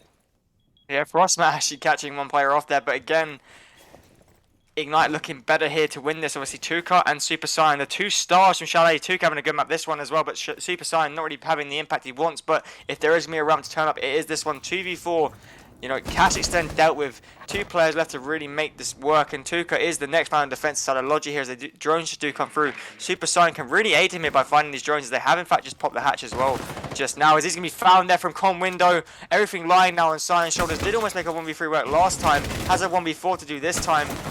3 and 8 in the round. I don't think he can really make much work as Ledger's going to drop side here. Going to just be found there as this is going to be Ignite. Pushing us 7-6 right now. Match point. Look to just take Clubhouse and push us further into the series. But obviously Eclipse going to attack here. They need to make this work. And, well, Ignite just want to close this one out. Even if Ignite do win this, of course, it's not really as comfortable as they'd want. It's been to the ropes the entire game, which, of course, I don't think that'll shake Eclipse too much. They've still... like you said, of course, not this game, however, but they are very much still in the driver's seat. They're still in lead. Maybe not this map, like I have just mentioned, but even still, I think they have a chance. However, Ignite, they're showing a lot of promise now with a beautiful round there. They've played so perfectly together. Yes, it took some time to take control of Cash and CC, and yes, it may have been some mistakes on the side of Eclipse that gave the advantage towards Ignite. But regardless of any of that, they are still getting that round. They are still on overtime match point, and they can possibly get a map in their belt so far. And if they don't, of course, it was well played, but I am expecting them to win this at this point. On the defense as well, playing the bottom floor, possibly the strongest site on the map. They should be able to win this relatively comfortably as long as they don't make too many mistakes. Yeah, obviously, you know, Eclipse not having the best attacks when they did, in fact, play it, and now they are having to do it again. Obviously, 6 rounds, well, no, 7 rounds without attacking. Now they have to come back and really get in that form and, you know, make an attack work. And, you know, bottom floor, not the easiest one to attack. I don't think they really won it at all, even. Yeah, they didn't win it at all, I don't think, after they did, in fact. Actually, no, they did. They didn't win it once with Diffuser going down, but still, Ignite obviously favouring themselves on this bottom floor as it does seem, as they are just going to be playing this bunker down strat, no member at all playing their own presence, so they should be able to take full map control here very quickly if they are just, you know, quick to the jump as we will see as well. The hard bridge charge being utilised here by Buck on this dirt tunnel, just opening it up as he will just use both there to get more angles of ingress. Don't really know why, as there is no challenge really there to stop it, but Tuka, here we go. Again, the player to walk down this dirt tunnel. Every single round now. He's done this. Sorry. Anyway, it just seems like both teams seem to have a player, usually a Finker or something like that, maybe a Maverick, who always decides to push up through dirt, and of course it has worked occasionally, but it also hasn't worked. I'd say it's quite even on the split, whether it has or has not worked, and of course, well, I really do like just how intel heavy we're seeing Ignite go for. No, sorry, Eclipse go for here, but oh, a grenade's gonna fall. Oh, a little bit of a miss throw there, but of course it's not really great to be losing those. The ADS is gonna catch the second one, and nothing gets made of that. And now he's stuck with no way of getting out other than, of course, the trusty LMG. But I'm not very sure if he'll be able to, well, utilize that very much. Of course, yes, he is playing very well, Tuka. He played very well the past 2 maps, but will he be able to continue this momentum and find some picks? I'm not too sure. Yeah, obviously they have this dirt control, bot main control. That should be a free pick, and there's Lethal is going to be felled there from the LMG. Dying, look to really retrade this from Blue Dog. Going to swing out here, not going to find any shots going through as Jesse starts to plant. He's inside right now, no one to challenge him. Mitchell and Dying, you need to push up here. ATK going down the main stairs, going to push in. Diffuser is going to go down. He's going to fall though, 3v4 situation, but Diffuser is on the floor. Tuka now holding dirt, Super Saiyan above on the hatch, going to breach up this Diffuser, and Zodiac on these mace. There's going to find King, going to find him as he walks up. 2v4 here, Tuka and Super again. Look to make this work as he's got pings on him. Valcam in place, King looks around the corner, going down here. Tuka now all to do, all on his shoulders, and Mitchell's going to find them. We will see Ignite taking this map and pushing us further onto the series. Very nice play from them. Of course, it was Eclipse had a very nice strategy going for this early plant, of course, but they didn't have enough intel. They didn't have enough ways of stopping the push from Ignite coming in, as men just, all of them started to rush their way through, find the picks, and with the intel they had with the Valkyrie camera, it didn't fare so well for Eclipse. Unfortunate to them, but, well, we're seeing Ignite hold on as we're going to be moving on to map number 4 very soon. Yeah. Obviously, I believe the next map is, in fact, sorry, hold up here. Villa. Apologies. Again, they had a brain fart. Obviously, last time this map was played again, going to Ignite 7-4. Let me remind you of that. earlier in the season. Obviously, 2-1 here in this series. Obviously, Eclipse still on this match point, but we will just throw to another 5-minute break as the series will continue after that. We're going to Villa after. Obviously, any predictions for Villa? Excellent. I can't throw a prediction out there after that last game. Of course, well, the safer option would be Eclipse, but just due to the fact that, well, they took that map to the brink basically, and they've had two maps that they've won before that. However, with the way that Ignite have been played over that the last half of that last map, it's really, I can't really put a prediction out there because of that. Yeah, Yeah. I'm Well, really anyway. good at English. Yeah, English major. But I feel like Eclipse should still take this next map. Obviously, I feel like the last map was very close.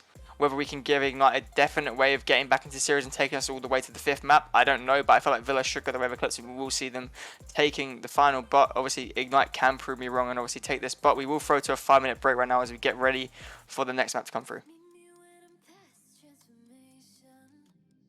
Promise I'll be taller and someone you could trust, and someone you could put your faith in, even when the skies aren't clear. So I won't say what I don't mean no more, no more.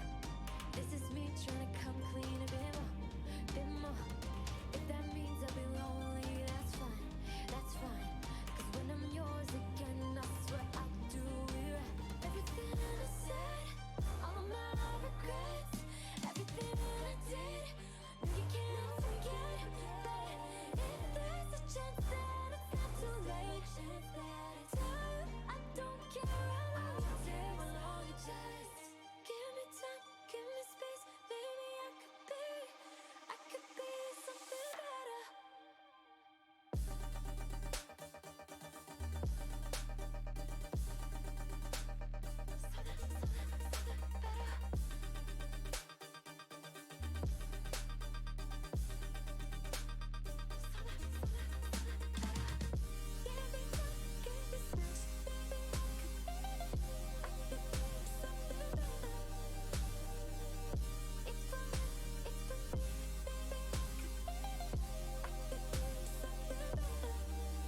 What was I looking for? What was I trying to do? Who was I trying to prove? Baby, I'm finally sure. This is me looking for you. This is me trying to prove. Give me space, give me time. Maybe I could be someone better for you. Give me space, give me time. Maybe I could be someone better for you.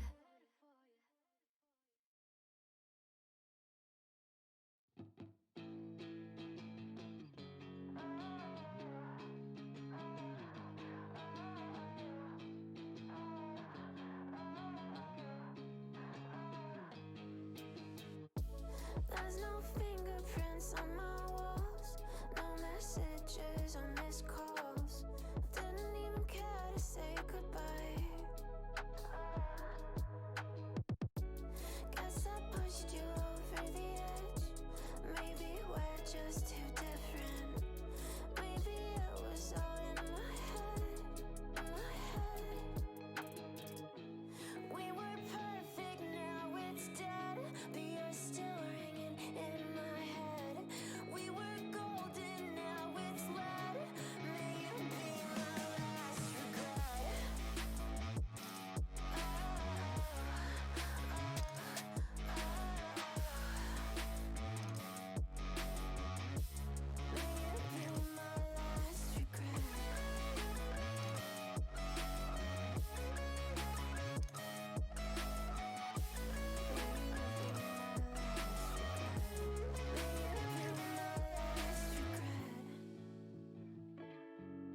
Alright, hello guys, welcome back to the EOL Major Grand Final here. Going to be going into the fourth map, Villa. Obviously, last map, if you guys were not here to see it, Ignite pulled one back. They are currently 2-1 down, looking to push us to 2-2 and, you know, really push on the series decider, which will be Cafe, but they need to get through Villa first.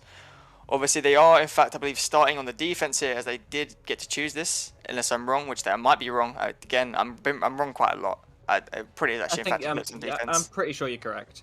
Am I right? Yeah, because I mean, No, ECES defense first on Villa. I'm Ah. just Eclipse. Yeah. Again, I've been wrong all day long, to be honest with you here.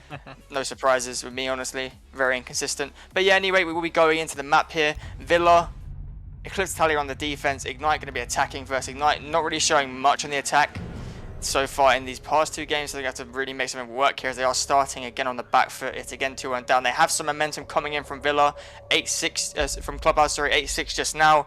Operator bans will be coming through here. What are you expecting? I'm just expecting the very default bans, of course, being potentially a Thatcher, and then on the defense, I'm expecting something like maybe a Nomad might get thrown out into the world. However, not too certain. I feel like it's very flexible for the second attacker ban on this map. I mean, however, when it comes to defender bans, I always expect something like a mirror, which we're probably gonna see, but it's gonna be a sledge. Yeah, like I said, the versatility is there. Even that sledge, of course. The soft destruction is going to be, well, much less, as well as getting rid of those grenades, because, of course, Sledge, he's just a very versatile operator, no matter how you look at him. Yeah, I mean, Sledge since the start of really Siege competitive has been that operator that's kind of stuck through thin and thin. He is the versatile hard bricks. Used to have an SMG11 as well. With SMG11, Sledge's pick rate was through the roof. You know, he is still very good on that destructibility, and we will see the final ban come through here. Mirror, like you said, Mirror, Valkyrie coming through here. The only real, weird ban coming through there is Sledge, obviously, because Buck on the board and Breach charges do exist. So a bit questionable, but I see it kind of working out. Obviously, when you use that top floor, Buck is a nightmare to deal with, so they don't want to have to deal with that. And that is fair enough for Eclipse to, take off the board. However, they will be going to AV games first. Pretty standard. Maestro, Alibi, Thunderbird, Cade. So far, locked in. Jiggy will join the last. But yeah, really default defense. Thunderbird and Alibi, no. I don't know. I was going to say as well, here it is, like, this is what I expected, of course. Now that he is in play, we're seeing Super Saiyan play him. We're seeing Cade come back into the fold, of course, as he was banned out on the last map, and he can still have great impacts on this map as well. Of course, Sledge is gone, but Book is still very much alive. And of course, you're going to want to go below into Piano, remove the electricals. But the only difficulty is that you can hide them to an extent on this map, especially if you place it next to, I do believe that is the A bomb. No, that's the B bomb. That's the B bomb. I can't read letters. But yeah, you can place it next to the B bomb in between the bomb and the wall. Which I'm sure that everybody knows at this point. But that will keep it safe. The other one, not so much. But even still, there is a lot of places that you can place an electrical to keep it safe on this site. So the Cade is going to be a very difficult operator to get out of the way. Yeah, and also as well, they have in fact changed off the Flores for a Buck. Also, Maverick staying here. Very confused as to why they haven't gone with a primary hard breach for AV side. You would normally want that. Obviously, I don't know whether they're going to try Mav trick. Obviously, two C4s on the board as well for Eclipse. So Maverick, wherever he's going to be doing it, is going to be a very high risk. And they have no hard breach charges because Buck is taking stuns. So very questionable attack here for Ignite. Let's see how it plays out. But I can't really see them getting much in terms of walls open. But they might just be able to take the intro gunfights and win them. Yeah, it seems like they're going to be going for a more aggressive playstyle instead of the more coordinated one. But look at this. Wow. Tuka. Playing really aggressively, well, no, I wouldn't say aggressive, but like a little rat in the corner with a C4 in hand, getting ready to launch out onto the balcony. Here it goes, it rips, but it gets shot straight away. Unfortunate for Tuka there, he's now stuck in the corner. Gonna be able to get his way out of there into the embracing arms of his teammates and back towards the site. And, of course, nothing being found just yet. Mitchell still playing at the bottom of these stairs, but the Gun 6 will go out to destroy the barbed wire and whatnot, but that was in their way previously.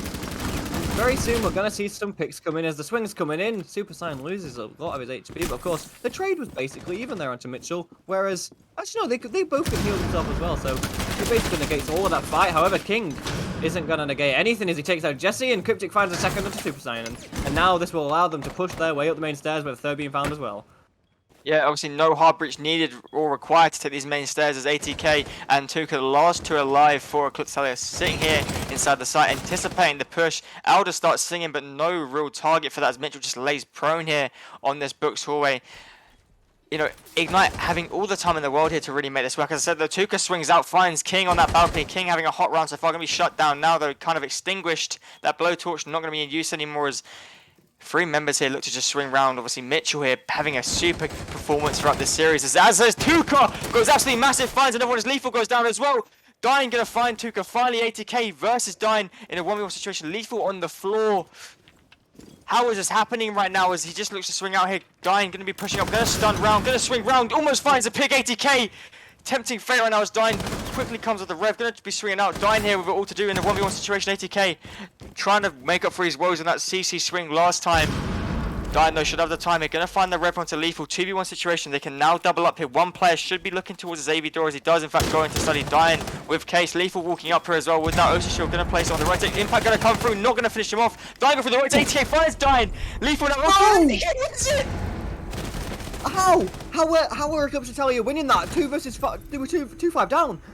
Just, I'm gonna say, an amazing play to finish that off. However, how are they letting Thunderbird swing into study? There is no world in that where that should have happened. Doubling up with, well, no, tripling up with 3 men, pushing the same hallway, and not a single soul looking towards study is not the way to go about that. Losing that round should not have happened in any way, shape, or form. That was a complete misplay from the side of Ignite. They had such a good start. Beautiful, finding the picks, doing everything they needed to do in such a short amount of time, and then it just started to crumble and it fell apart.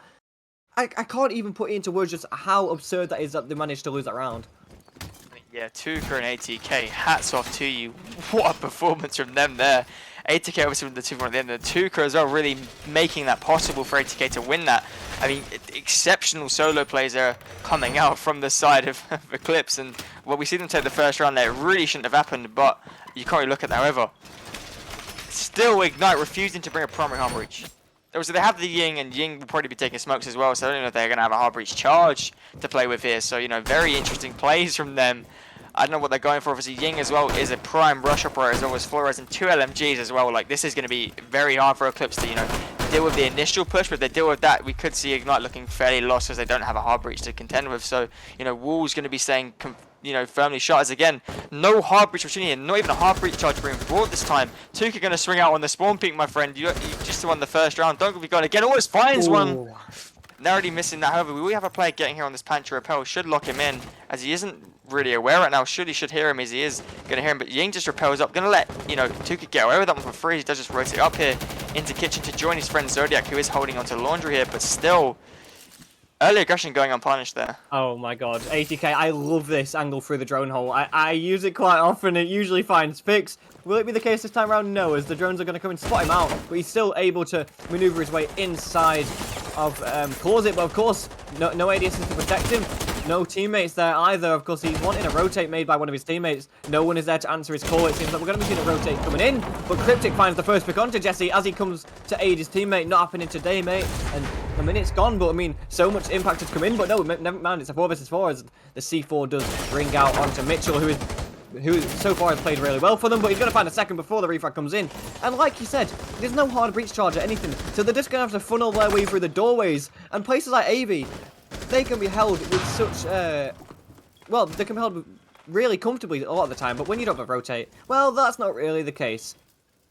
I mean, the only thing really keeping Ignite in this round right now is these 3 Incandelas on King. Like, whatever they can do is just, you know, they're just going to try it. And obviously, again, King sitting here inside a bathroom with these 3 Candelas in the hand. No player there to hold it, so the Candelas should be ready to freeze. They are going to smoke deep.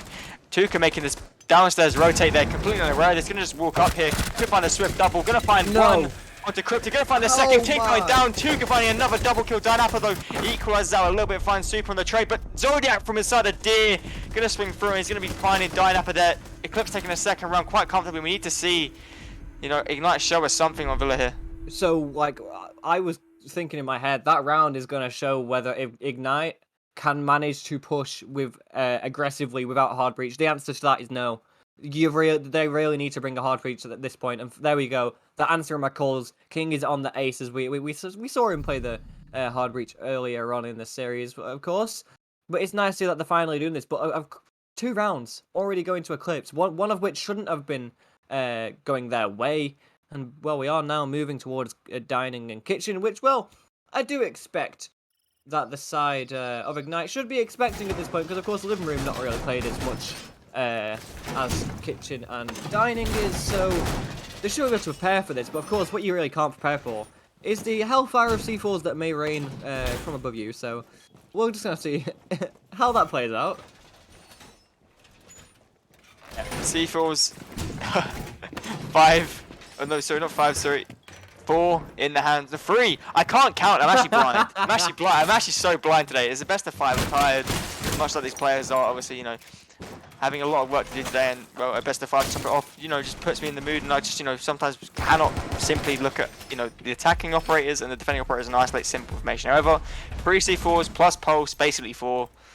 Maybe I was thinking that, but either way you look at it, C4 is going to be coming from below. As Tuka here looks to get aggressive with another C4 spawn peek here from Mudroom window, just going to barricade the off as he sees no one coming his way. But even still, that was dangerous. He's even trying to think that. I rarely ever see that, but however, Zodiac, he's going to find the first pick into Dynapper, who's not really been able to do anything. He must be so tired at this point. He goes to try enter into... Oh, it's not going to happen today, and Zodiac with a second swing finds it over before the refrag does come in from Cryptic. But another pick from Tuka. This is absolutely insane. They're just finding picks so early on. This is what we have seen from them in previous maps, but it was absent so far this map. But of course, they still won both of the 2 rounds, and a 4 versus 2 with only not even a minute depleted yet, 45 seconds. It's not looking too great for them. I mean, even more so now that Tukas finds Cryptic, and it's all on the hands of King. And yeah, they finally brought a hard breacher, but it doesn't even matter at this point. Uka is absolutely destroying the side of Ignite here, single-handedly. 8-1 right now, 3 rounds in. Do not give Tuka the space, because he will most definitely take it. I mean, proving why he deserves that champ charm on his gun there, absolutely insane. He's just different. He's just built different. He's just better. That is all I can say. He's just taken advantage of every single little thing that he possibly can in each of the rounds, in each of the maps that we've seen him on. He absolutely shines when he needs to, and he's not slowing down anytime soon. Ignite aren't taking advantage of the callouts that they get made, or any intel that can get made from whenever one of the players dies, or whenever anyone spots them. And I mean, the lack of droning as well, especially in that round, it's really costing them. 3 rounds down already. It just seems like this happens quite often. Just Eclipse managed to run away with multiple rounds in a row before Ignite even begin to think about putting a round on the board. I mean, honestly, look at the first round. The first round should have really gone their way, you know, and each round we've seen since then has gotten further and further and further away from them, obviously, you know. Eclipse really showing up on their defense, especially that last round. They're completely flawless, other than Zodiac falling obviously earlier on. But you know, looking at the side here, Ignite, they really need to find a round here, because it could be seeing a 6-0. I'm literally predicting a 6. Actually, no, I'm gonna call it. I'm predicting a 6-0. 6. I'm gonna say 6-0, because again, they're not bringing a hard breach. They're just switching up again. They're relying on the Maverick, which hasn't really brought them any successes before this, and well, you know, let's see if they can do anything here. But Mav Villa isn't ideally a match. They've made heaven, and well, they're just going to bring that, and no hard breach yet again, which really does baffle me. Yeah, it baffles me too. And you know, another thing that I actually love is Dynapper playing with that DMR, the beautiful DMR that well, if you ever hear it, it's either death impending, of course, as Blackbeard approaches you. Well, that's not going to be the case this time. Never mind. Of course, he's not playing Blackbeard, which well, that's gonna cost his life, and well, the refrag does come in from Mitchell onto Zodiac, however, but bringing it to a 4 versus 4. But I mean, do I really have hope at the moment? Not so much. Of course, they've already got so much control of the map, especially below, and well, even more so now as Tuka is another one to fall.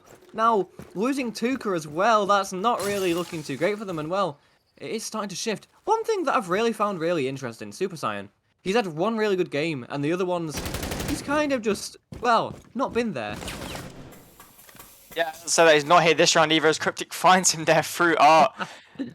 Gonna be caught running across, obviously 1 speed, running gun out. You're like the slowest operator in the game, my friend, other than the Monty full shielded. And yeah, 2v4 yet again. We've seen this before. This is like deja vu, my friend. It 80k is, I was again, the gonna situation say. with that Alder. This time it's Jesse. As I said, the King proves you wrong. 80k gonna be going down there, all on Jesse's shoulders right now. This round basically gifted to Ignite, in my opinion. They haven't really done much, as he just looks to push up 90 here. Gonna be found by Mitchell. What an angle there from the main stairs. But yeah, Ignite taking it here. Thank God they didn't clutch a 4 versus 2. Of course, we saw a 2 versus 5 on the first round, and they're finally realizing, right, let's watch our angles and not let them push up to us. Very nice from them, of course. They've put the first round on the board, and let's just see if they can keep up this momentum. But looking at their playstyle, I very much doubt it. They're very aggressive at the start, and of course, they took advantage of that this time. But it's just, I have seen Eclipse Italia manage to adapt to new situations countless times. Will this be the case? I'm not too sure. I'm expecting, of course, with the Vigil now on board, they're going to have to spend more time droning out and being a little bit less aggressive, of course, unless they decide to ignore him, which wouldn't really be the smartest of plays. And, well, let's just see if they can keep this up and put another round on the board. Well, I don't really think that it's even Ignite playing aggressive Siege. It's just really Eclipse taking the Siege to them. Obviously, they're playing very... I mean, if you guys know LATAM W7M, they're playing very much like W7M would do. They meet the attackers as like almost a net. They just try and trap the attackers wherever they're going to enter in. 9 times out of 10, we see amazing success of W7M having the best season I feel like I've ever seen of any LATAM team. Absolutely dominating with their new style of siege, and it will become very much meta, as my prediction. As this attack for so far this meta has been LMGs and you just let them take the gunfights, whereas now, we're seeing a style where the defenders just try and meet the attackers on the entry, and it is really working out for W7M obviously here as well. Eclipse trying to put this into practice, and it has worked out 3 rounds. Obviously not going too well last round, but 3-1 in their favour has a lot to suggest it is. Yeah, it's quite interesting to see this style of Siege, because, well, Siege is more considered a slow, methodical game where you take your time, you use your drones, but when you completely derail the structure of the game and go for something completely out of the blue and absurd and just something that people would never expect, it can very much work, as like you have said with W7M, and I mean it's starting to work for Ignite, but it all comes down to, well, how sorry, I don't know if I said it the wrong way around here, how Eclipse managed to overtake it. I think I may have said it the wrong way around there, but I'm not too sure. Yeah, maybe. Well, it's fine. It doesn't matter, bro. It doesn't matter. Everyone's tired, everyone's doing stuff, but as we said, that Repel's coming through onto this master balcony, so they are looking to go for a very similar attack they did the first time. Still neglecting this hard breach Ignite. I'd say honestly at this point, just try bring one. They have no aggression though this time from Eclipse Italia on the side of Master. They have just, kind of delegated that to being down below, and that is the Vigil's job, just to sit there and waste time. However, not going to be cleared, so I wonder how long he's going to sit there. Obviously, Frostmat's on the window. If he chooses to jump in, it could be cool out here, Mitchell. Gotta be careful with them, my friend. I don't know if he's aware. It looks like he is, as he's just waiting for the king to give him the call to just jump in here. There's no player also looking to challenge him, so it should be relatively free jump in. Gonna jump in. Frostmats have been cleared by, I believe, a Flores drone, as he has now taken this bar control 2 on this Vigil, looking to come up towards his Astro stairs and challenge this. However, they have to funnel through these doorways. That's the only issue on the hands for Ignite. Obviously, player on Astro Pal. Gonna start nading. They are working position. Here we go. Yinka is going to come through. Tuka opens up this hatch here onto the holding angle towards his main door. As Jesse here going to be feeling the pressure. Yinka is still coming through here. King just going to walk in. Going to just walk straight past Jesse though, as Jesse finds one. Dynapper finds Tuka. Mitchell finds another there. They have Astro control. Absolutely going well. Cryptic finds Zodiac as well. Mitchell on the floor here. Going to have to wait for that drone surge to come back up, as Dynapper is on these Astro stairs.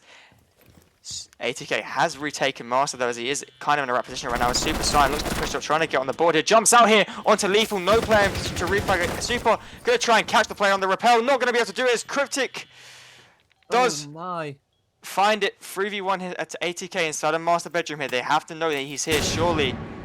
Stun going to come through. Mitchell yet to swing though. Just waiting here.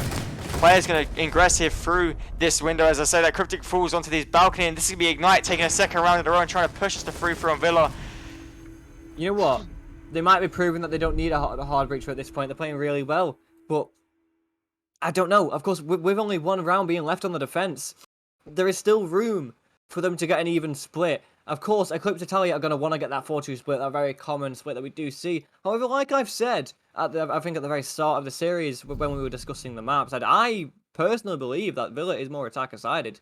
So I think regardless, Eclipse do have quite a big advantage, I'd say. Well, I mean, they do regardless, considering they are already 2 maps up compared to the one that we see Ignite get last time around. But it's just, I'm not too sure. I'm going to be very scared for Eclipse Italia if they lose this map. Yeah, obviously Ignite looking to really turn this around and take 2-2. If they do make 2-2 here, then we're seeing a completely different game. come up. But obviously, you know, still early on, 3-2 yet to see. Eclipse on the attack. Obviously, they take this round here. 4-2 standings. Obviously, putting pressure on Ignite. However, if Ignite can take this next round, I feel like with the momentum carried through 3 rounds in a row, Villa especially going onto your defense, everything to play forever. Look at this attack here from Ignite. Yeah. You know, like Osa and Gridlock in play. Osa a bit different, obviously you can look at either way you want it. I like Osa as an operator in general. I feel like it adds so much diversity to your attack and allows you to do so many things that you just can't do with a Monty. Obviously having a primary weapon and being able to place those shields down, 2 of them, very diverse operator, but Gridlock, you have Nomad on the board. I really don't see the need for it. You just make yourself a slow operator with a worse gun with less utility. Like, just play Nomad, please. Yeah, I was going to say, of course, since Gridlock's recent buff, of course, you get 1 extra track singers, but even then, I don't really think it adds that much value to the operator at all. But I mean, we'll see if Dynapper can add value to the operator. Elsewhere, however, Cryptic on the Iana that we have mentioned previously. Playing this, no. I refuse to believe that another rat angle can work. If it does, I'm just saying, Ignite, please go to bed. Just leave the game, go to bed. Tuka, man, he's just a different animal. Oh, well. I want you to apologize right now to Dynapper. Dynapper, finding a pick there through 1 to 80k on Gridlock. Obviously, I'm not saying Gridlock cannot be good, but again, I feel like Nomad's better. I feel like Nomad there would have done the same thing, if not better. Maybe a few less shots required to find the kill. But 2k are going to be fun. This rat player inside of Living, and they might be able to work. 1 player inside the piano native from below. They are completely unaware of 2 positions. As I said, that Cryptic finds a nade for onto Jesse. They're sitting on that AV door as Super Saiyan does retreat through Skull to reclaim his fallen teammate's position and really hold here. But Tuka looking to get active now. Going to just start making the lurk work here. Drone going to spot him out there. So all that time he just wasted sitting there is going to be useless. 3v5, not looking too good here as Zodiac is currently the only member inside the site. They are going to smoke out AV doors. They look to just walk up these main stairs. No player there left to contest. They do just give it up for free. Obviously, we've seen this before as well. We know the situation all too well for Eclipse to be in, and well, Ignite having the full map control and not looking too good for them. Yeah, I know, and well, just the amount of time that we're seeing Ignite have at their advantage as well. It's, again, that's another reason why it's not looking so great, but the diffuser's dropped and the Maverick is down. But I mean, it's a 2 versus 4. Surely they don't clutch this. I mean, they're holding pretty much the exact same angles that we saw in the very first round, and I'm really hoping it doesn't. Surely Ignite can't lose this. I mean, there's still 45 seconds, which is massively in Ignite's favour. So they're playing a little bit aggressively now as he goes for the swing, but no response has been found just of yet, as they're just waiting to go for the perfect push. They still need to retrieve that diffuser potentially, unless they just want to go for kills. Speaking of kills, Super Saiyan is almost off the board, but of course, we'll be able to get healed by the Thunderbird devices, and now Cryptic as well as Dynapper taking control of Stu, and the game's going to sing out now. Will it find its mark? Seems like, no it won't, but Mitchell losing quite a decent chunk of his HP. Gonna have to use one of those adrenaline boosts soon, as it seems as... Oh, there we have it, Lethal finding the pick, which is going to allow them to flood their way onto the site, onto Super Saiyan. And there we have it, Lethal finding the second as well. And that is the round that they really needed. They're bringing it to 3-3, which is very nice from them, I must say. I mean, yeah, 3 rounds in a row now for Ignite, equaling things up. You know, I'm worried for Eclipse right now. Obviously, they have that map advantage, but it's quickly fading. Obviously, going off the defense now, Ignite didn't really even bring a hard breach any rounds. They brought Ace once. And 3-3 on Villa, I think you're doing something wrong. Eclipse also as well. I feel like Eclipse as well. Once they kind of worked out, once you know Ignite worked out what Eclipse were doing, it became a very easy game for them. You know, they just know they're going to play these rat plays and they're just going to challenge from below. Stick a player there, just play passive, and well, you just win. And what would we see? We see, you know, Ignite coming out on top. Just, of course, now we have swapped the sides. I'm really intrigued to see how Eclipse Italia are going to play on their attacks. Of course, their defenses were really good at the start, and then completely got derailed. I don't know what it was, what the change was, but all of a sudden, they were getting absolutely steamrolled. Like, it was a 4 versus 2, and on 2 separate occasions, they lost 3 of their members and only found 1 for it. Yeah, I mean, it's not ideal, is it? Like, again, once you play a certain way, and you lose that certain way, you ain't going to go very far. And, well, we see that, and what does it come? You know, 3 rounds in a row for both teams, obviously. See, you know, Eclipse show that early aggression, they win the first 3 rounds, and then from there, they get completely shut down by Ignite. You know, there's no give from Ignite, and, well, 3-3, not looking too good at all for Eclipse Italia right now. They have to make everything work, and they're on the attack as well. Villa, normally not too favoured, but we'll see how it plays out. Yeah, and speaking of seeing how it plays out, we're gonna see that Well, right now it seems as well. Already the study door being opened up. Of course, it's a very well, it happens basically every single round, unless of course you're going for the master bedroom side, which it seems like some other players will be going for. Of course, as they're going to take it from below, it seems, and of course, having this nomad on the board, like we have mentioned, and we haven't seen so far. Well, Eclipse Italia are going to bring it on their first round. It's going to allow them to cut off these rotations, allow them to keep control of the map, which of course is going to be, well, it's a lot of a safer way to play than having to worry about you flanking and even put a player on there. But Jesse, on this nomad, is going to get lit up by, I do believe, on the hatch.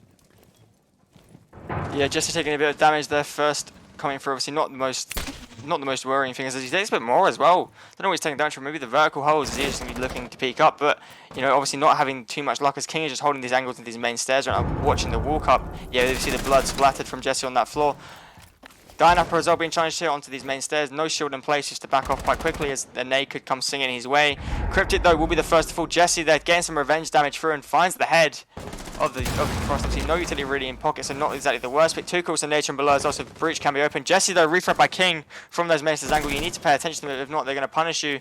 As you do see just Twitch looking to retake here and re-challenge, not really aware of where he's being peeked from though as King surely has some idea.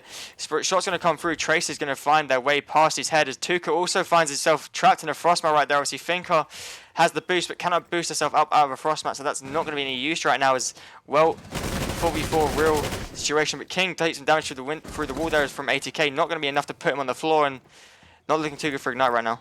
Yeah, 100%, and well, never mind. Well, yeah, no, just like you said.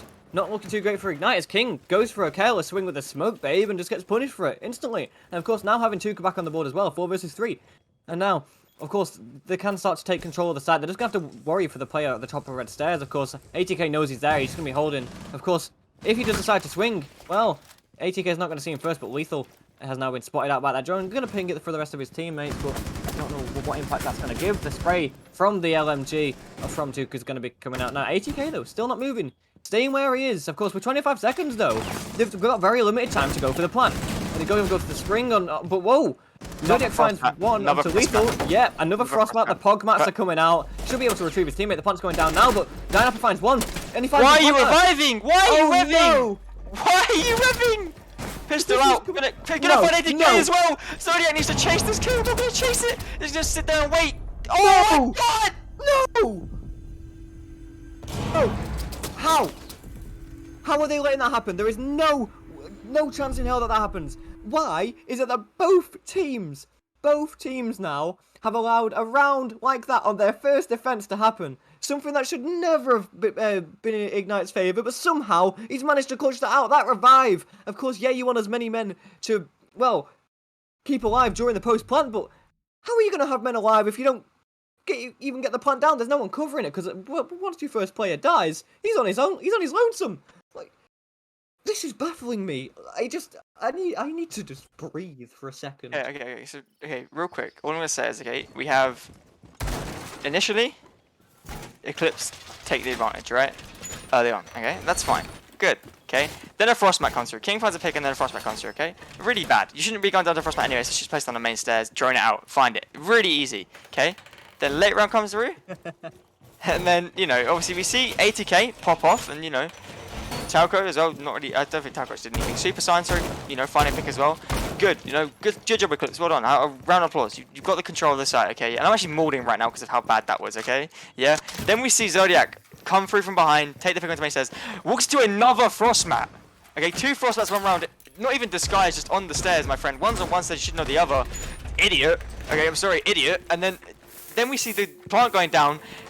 We then see ATK walk off the site and go for a rev while plant is being placed down. Dynapper walks out on Wamaya, takes a gunfight, wins it, kills the planter as well. Now both players are outside the site. They then walk in and lose a 2v1 to a guy with a pistol. Like how? Not only a pistol, but a suppressed pistol, meaning it does even less damage. I don't understand how they managed to lose that. I mean, of course, that is shocking from them. Both teams have done something shocking now on their first defense. But I mean, that doesn't matter anymore as we are moving into the next round. I just really hope both of these teams do like realize that was extremely stupid. But anyway, King now holding on to the breach inside of Statuary, of course, wanting to find any player on the window, protecting whatever it is, stopping him from getting it opened, of course. As well as he just playing with the Elder, one of the strongest weapons on the defense, if not the strongest. I love this weapon, as you can just hold the left mouse button. Well, for all eternity it seems. However, the Flourish Drone is going to make him move out the way, but King almost getting taken up by a Flourish Drone. That would have been extremely embarrassing. Less than about 1 HP, still holding his angle though, but they know he's there at this point. What is this game? This is worse than Oregon. This is worse than Oregon. You take this. No, last round. No, last round was the worst round I think we've seen from any team I feel like I've ever seen casting. However, they will just use that Flourish Drone to burn that Rudy Gate there. Now King being firmly exposed. Zodiac gonna take a bit of damage on. They're gonna sing through. King gonna go down to 80k there. Eclipse starting this round off quite well. Dynapper though, still hot off of last round. Tuka going down, not really having any impact on this attack, not really having the most impact on the last 2 rounds either. Tuka starting them out really well, but now kind of shut down. 4v4 situation, minute 10 left on the clock. Main breach is in fact open, but all members now from Eclipse Italia stuck inside the master bedroom. Nowhere really to go as the smoke has to cover. Jesse getting a bit of damage after the lethal swinging through from Frost. Not ideal right now as he finds smoke. Zodiac trade straight out. And I mean, oh wow! So many picks on the board in favor of Eclipse Italia, and all of a sudden, they've taken that round. What is this game? What is this game? Right. To all of the gods above, can you please have these players play a normal round of Siege? I beg. Because 2 rounds in a row now. It's been so strange. Of course, the round before the one that we just saw, like you said, that was the most bizarre round I have ever seen. That should not have happened, but it happened anyway. But that last round as well. It seems like there's so little structure. But the map control that we saw Eclipse Italia take was so minuscule. They had Master Bedroom. And that was all. They had the breach, and yes, they may have had a player on the Astro window as well. And somehow they managed to make it work. Fair play to them. And of course, bringing it 4-4 now. It's just like Clubhouse, it seems. There's very even footing. And I mean, 3 rounds is all either of those teams need at the moment. Of course, if Ignite get these 3 rounds, then that will take them to map number 5 and in the home stretch to get in a reverse sweep. However, if Eclipse do manage to win these next 3 rounds, or just 3 rounds in general before overtime, they will end the series at 3-1. And if I'm honest, I don't know which one I prefer at the moment. I don't know which team actually deserves the win right now. None. You know what? We deserve the win. We deserve the win. We deserve the win. Yeah, honestly, yeah. Okay, casters take map 4. No, both teams making some major mistakes this game. It's just crazy. You got Oregon. Bring me back to the good old days of Oregon. And so that Super Saiyan finds Mitchell off early there. Super Saiyan, 2-6 right now. Obviously had that amazing game on Chalet, and well, he's trying to get active here. Mitchell, not that good, my friend. Just gonna be going down there to repel on Pantry. Nothing really to say about that. Again, immediately Eclipse putting themselves on the front foot here. Link challenges are reading, and oh my god, 80k, my friend. Slow down. Gonna just walk in right now. Challenge every young fight he can. Take a breather, my friend. You've done the hard job. 3v5 right now. Not looking too good. 2 minutes left on the clock, and they are looking to take this map real quick right now as Tuka and Zodiac and Flores. Sorry, I don't know why I said and. Taking the top floor here from Bathroom, and well, King is just set for a C4 coming through. And might even try it right now. Just sitting on Tetris with that shotgun in hand, as you just see the top floor control firmly coming to the hands of Eclipse Italia. It seems that, obviously, Eclipse now, they have realised, yeah, we've had enough of you, we've had enough. We're just going to come in, we're going to gun you all, and it seems like 80k holding the left mouse button because he can. What's stopping him? No one. He's managing to find pick after pick this round. Here comes a grenade. Will he find its mark? Almost. As King does take a little bit of damage, he's going to go for the swing with the shotgun, manages to find the pick onto 80k, doesn't manage to find a second of Super Saiyan is there to collect the refrag, and it's all up to Cryptic now. Going through those gridlock tracks, manages to find Tuka, but I mean, the plant can now go down, he's upstairs, and with only a couple eventually ways to get downstairs, and of course there is still a player up with him. He's going to try and stop this plant. It's not going to happen. Jesse's there.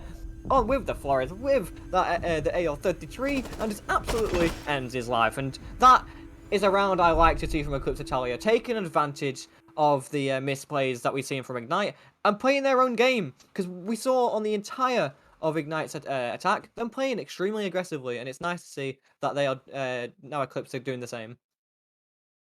Yeah, I mean, honestly, put simply, a player just simply walking in should not be enough to win you around. Like 80k, you know, just being like, you know what, bro, I'm going for a walk. Steps in laundry. Definitely does the laundry as well. Takes out the dirty washing. Kills some players immediately from that door, and you know, like, how is that happening? Like, you have like a banshee there as well. Like, there's a banshee there. You have the intel that a player has just walked in, and you know, you just like sit there and just let it happen. You know, it's just, it makes no sense. Like, it shouldn't be happening. You know, like if I'm personally the coach of Eclipse Italia, right now I'm like, all right, cool. This is good. This is good. I'm the coach of Ignite. I'm like, guys, come on now. They've just walked in. They've just literally stepped in, and you guys are dying. Like, what's happening? Like, it just makes no sense. I love this role play here, Austin. You know, like if you were a coach, you know, maybe you should be a coach at this point, because whoever is the coach right now must be, well, they must be face palming at some of the rounds that we have seen so far. The funny thing is, it's POV. I am a coach. That's the sad thing. Like, I actually do coach Siege. This is like, I know you coach, but not this is infuriating. Yeah, not these teams. Yeah, it's like, infuriating watching this. Like, some of the rounds that have happened in this game, I mean, I'm lost for words sometimes. However, I understand. so the mechanical skill and show is still very good. You Yeah, know, we have like the Duker and Mitchell popping up throughout this game. Obviously, Super as well. A couple major kills on Chalet. You know, ATK as well. Can't forget him. Like, the mechanical skill shown in this game has been absolutely amazing. yeah, we And also can't the same for discredit them. strategy. Cannot say the same Yeah, strategy. we can't at all, because it has been a little bit over the place. However, I do think every single player here has the capability with their gun skill. I mean, it's players like, well, King's dead. Jesse, precisely. Jesse on the floor is going to find King, so Yeah. you know, proving your point. But again, look, ATK just walks in laundry. Look, like he's in laundry right now, looking to nade through. No one really there to challenge him. Nade gonna not really hit any target, but still, he is currently in laundry control. No one there to contest. He just is gonna try, I believe, walk in here. No, obviously, C4 holes this time. He's just still just teetering on, just walking in. All players have just kind of backed off towards Shrine here. They are actually looking to go towards his Astro stairs and walk up them. You know, firm control right now for Eclipse. They're just walking in here. Oh Eclipse gets my. absolutely smoked on Thunderbird. He's literally inside right now. You can't allow this to happen. He's on Tetris right now. No players there to contest. Backstairs as well. No one found by Zodiac, retraded by Lethal, but again, he's on site, guys. He's I'm literally jumping in in my chair. Tetris. And half the round is gone, and already four Finding another members one, are down, ATK. and it's all on Mitchell upstairs, just like the last round. But this time there's 4 men alive, and he's gonna have to retake and stop this plan. I mean, he has the time. No, he doesn't have the time. It seems. There it is. It's about to be confirmed. Now they know where he is with that impact grenade. He's gonna have to try and drop this hatch at some point, it seems. And of course, you need 7 seconds to do this defuse, which, well, I don't really see happening. He's gonna swing round as he jumps out the window, but whiffs his shots onto Jesse. Oh no! And well, do you know what this means? Imagine saying you won EOL Major Season 3 by just walking in. Yeah. And look at By this. just Match walking point. in. Series point now for Eclipse Italia, and you know, I'd love to be really hyped and be like, oh, this is for all the marbles, but I can't be. Because this isn't Siege. We are playing Call of Duty. I mean, it is exciting Siege to watch on the Eclipse side. I mean, I'm not so much sure for Ignite on the defenses. I don't know what they were doing those last 2 rounds of just letting ATK just, you know, step in, or is what I've said, just walk in from that angle. I mean, obviously, you know, Ignite taking 3-3 on their defenses and Eclipse taking 3 rounds back immediately. Like, no chill whatsoever here, and, you know, it's being shown. And, well, we need to see an answer. Because Ignite not currently having that. I mean, look, in theory, if Eclipse don't throw the single round, they win 4 in a row, this map's already over. Yeah. Right. Here we go again. Right. So this is the fabled site in which we saw Eclipse throw last time with the 2 frost mats. However, the way they played it up until that point was all right.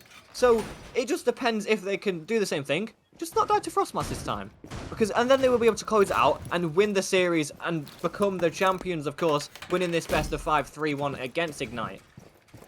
But if I'm honest, both of these teams, with the ways they're playing, this can go either way, I do believe. Not of skill, but of mistakes. It's really sad that we're saying, like, the mistakes, because this is the major grand final. Like, this game has been dominated through mistakes. The whole entire game. Yeah, even the, like I say, less so of the second map. Chalet was a really good map of Siege. Oregon, not so much. And so was Club. Club and Chalet were both very good maps to see. Both very Both good, enjoyed those very much. But this map and Oregon so far have not really been much to show. Obviously, Dynap here holding these main stairs, having a huge round last time we went here.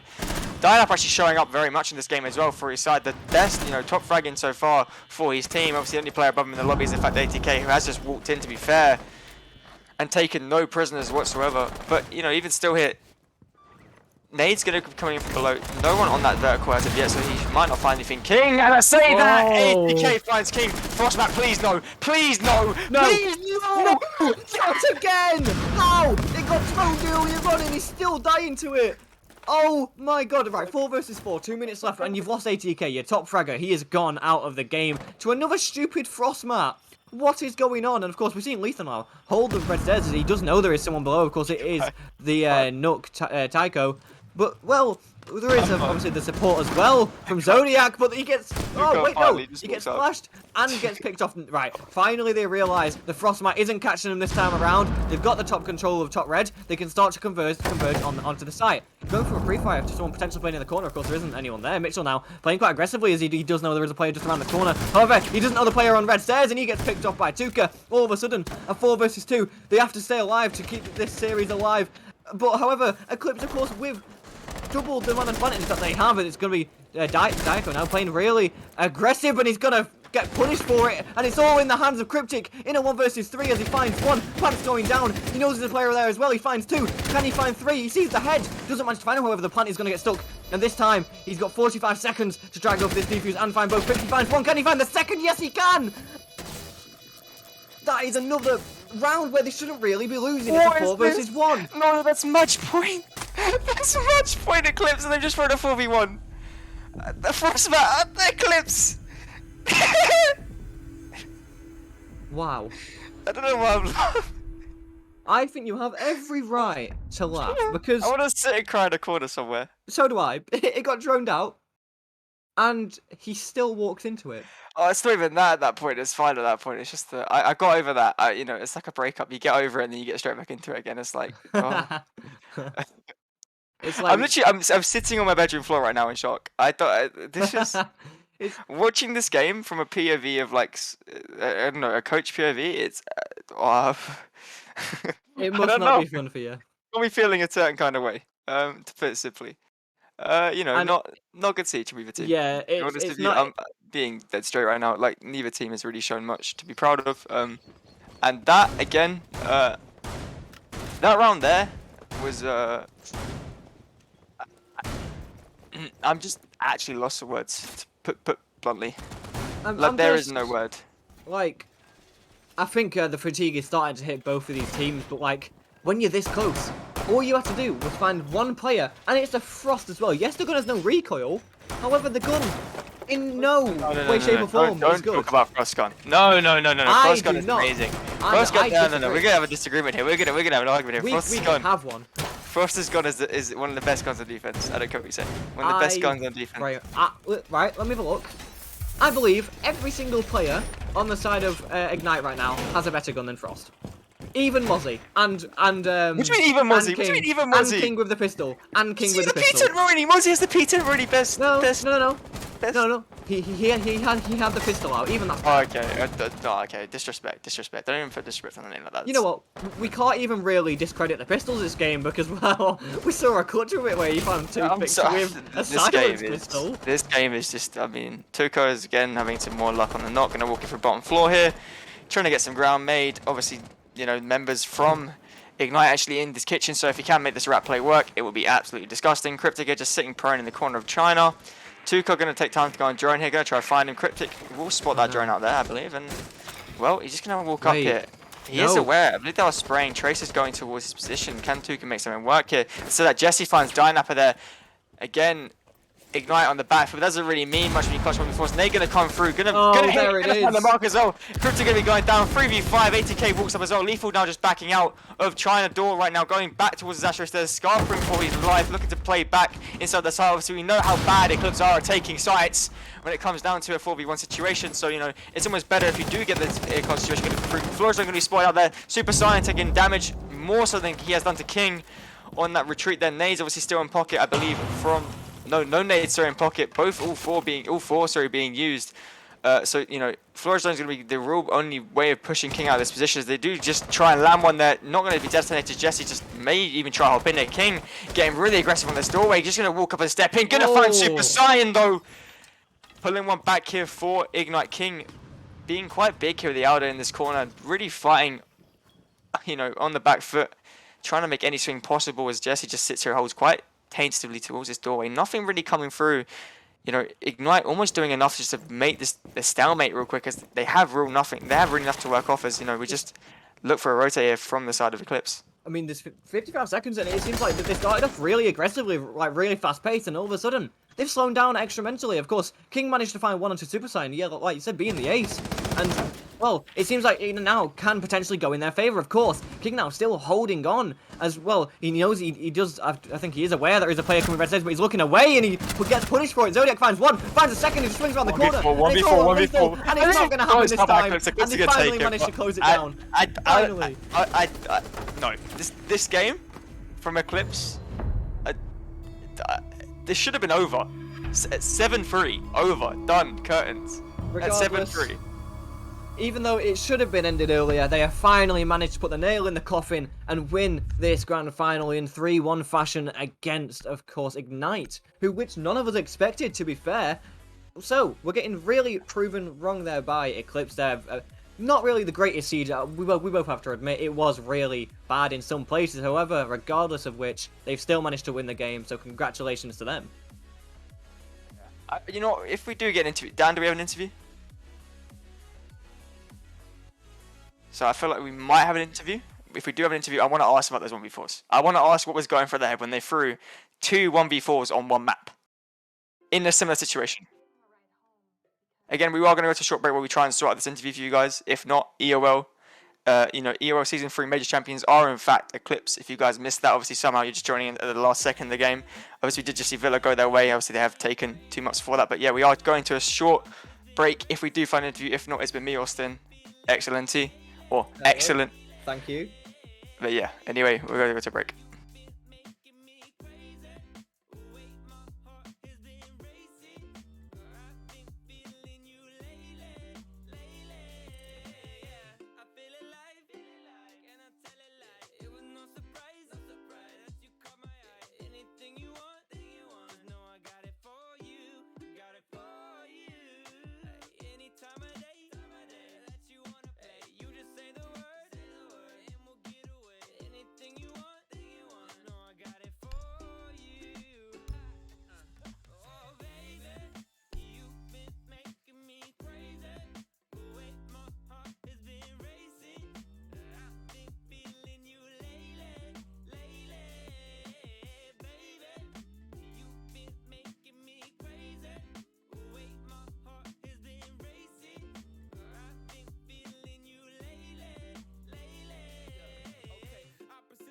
Magnetic and irreplaceable. Picture perfect, photogenic, doubts diminish. Yes, I'm finished acting like nobody has my back. Girl, you told me that I'ma keep you steady on your path, so I'm knowing that you down. Keeping it simple around you. I can't believe that I found you. You were the piece I was missing, no reason for living. You're picking me up from the ground. Oh, I'm thankful that you're mine. I'm so blessed you're by my side. Yeah, yeah.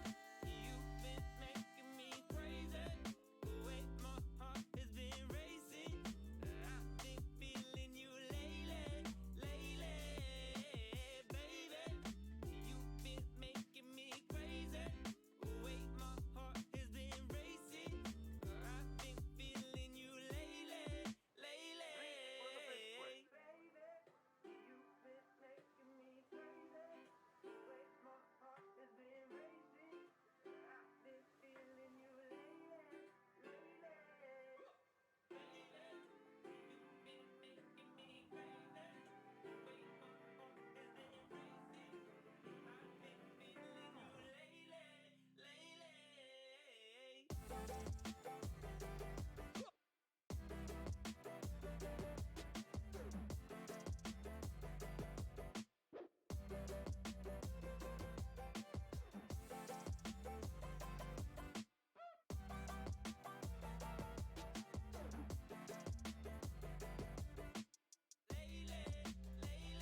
All right. Hello, Zodiac, and congratulations on your win there. Of course, 3-1 against Ignite. Now, of course, I don't really think, due to your the matches that you played against Ignite previously, no one really expected you to win as comfortably as you did. I just want to start off by saying, do you have uh, any remarks to how you think those games went? Well, first of all, hello. And nah, we actually have no remorse. To be fair, we haven't screamed. So all the matches that you guys seen has been played like free run, yeah. So yeah, basically, yeah, we didn't expect it to win against Ignite because we knew that they were actually a little bit prepared than the other teams. And so as you were able to see on Clubhouse, we actually lost. And we were about to lose also on Villa, but after that grief that you saw, we actually said, "All right, boys, let's chill down a little bit and let's go win this map." So yeah, All that's how right. it went. Yeah. I've just got to say, I know Austin is itching to talk about some certain events, so I'm gonna let him go for that.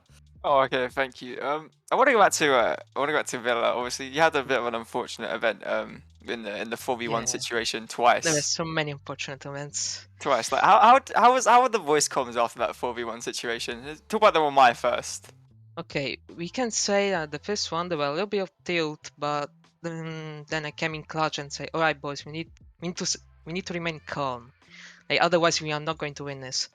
And yeah, so this happened also on the second unfortunate event. Yeah, of course, we are also tied because it's a PO5. Most of us were Yeah. tied, so it was a little bit expectable. But yeah, at the end, Mhm. we came the winners. Mm, Yeah. Fair enough. Fair enough. That's a very good response. To be fair, obviously it's always good to have someone keeping a cool head in your team. yeah, it's That's always true. necessary. Another thing, that I really have to remark: the multiple times that your team managed to fall into frost mats. How did that come to happen? Because I saw multiple times that it was droned out as well. Yeah, as I said before, Villa, it was our last map, basically, the fourth map, and we were tired. We actually were forgetting everything. I mean, Yeah, most of us. So yeah, that happened. yeah. That I can mean, happen. regardless of the fact that you may have fallen into some frost mats, you still came out victorious in the end, of course. And well, Ignite played well. In certain places, obviously, in the first two maps were a little bit less so as you took them both 7-2. We can say that they have to practice a little bit more. Yeah. Uh, Austin, anything else that you'd like to say? Of course, I know there are multiple things that we would still like to ask. I mean, honestly, to be honest with you, like just like kind of like closing questions here. Like like your team. Like, what is your plans for the future as a team? We'll see. We'll see what the future holds for us. Maybe keep going with the next season, or maybe, don't know. For sure, we'll play. Maybe with different players. We'll see the next days. Nice. Oh, Obviously, so what you say you're gonna compete back here in season 4 of EOL? Maybe. Okay. Well, oh, we maybe look forward to seeing you here again. I Hopefully, I look like, forward to I personally. like the mystery. Yeah, the maybe production, the maybe prediction, like the maybe he's here, maybe he isn't. Maybe You we get to know, see some more Frostmat kills, maybe we don't. wow. And That was rude. yeah, a bit rude from the air, Austin. And I'm hoping to see you.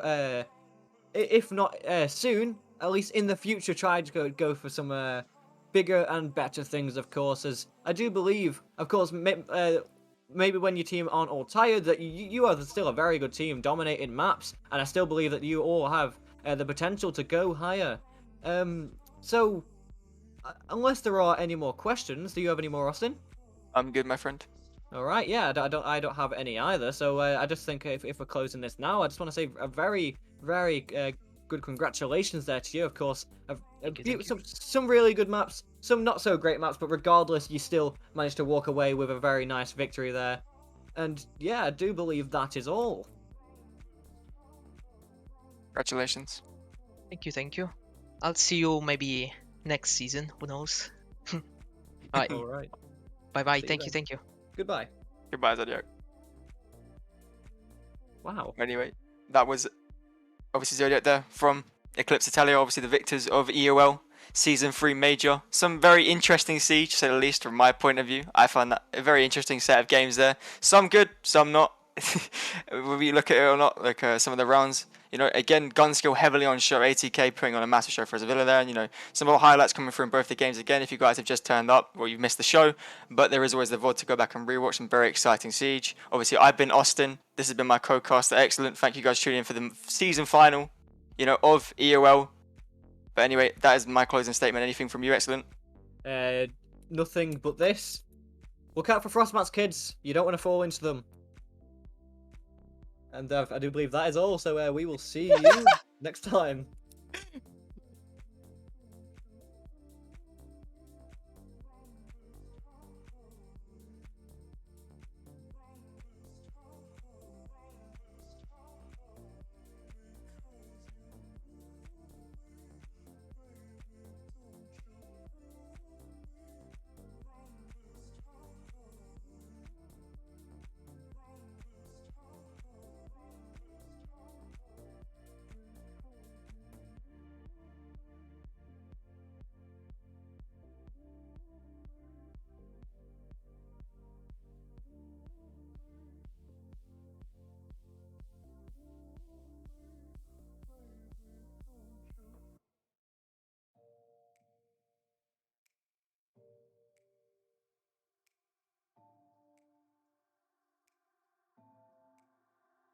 It's getting harder, you turn my heart up, throw me in water.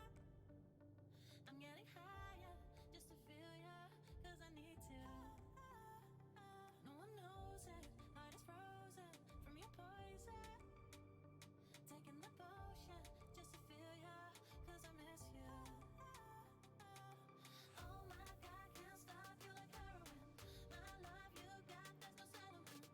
I can't pretend that we're nothing. Oh, I think I'm overdosing.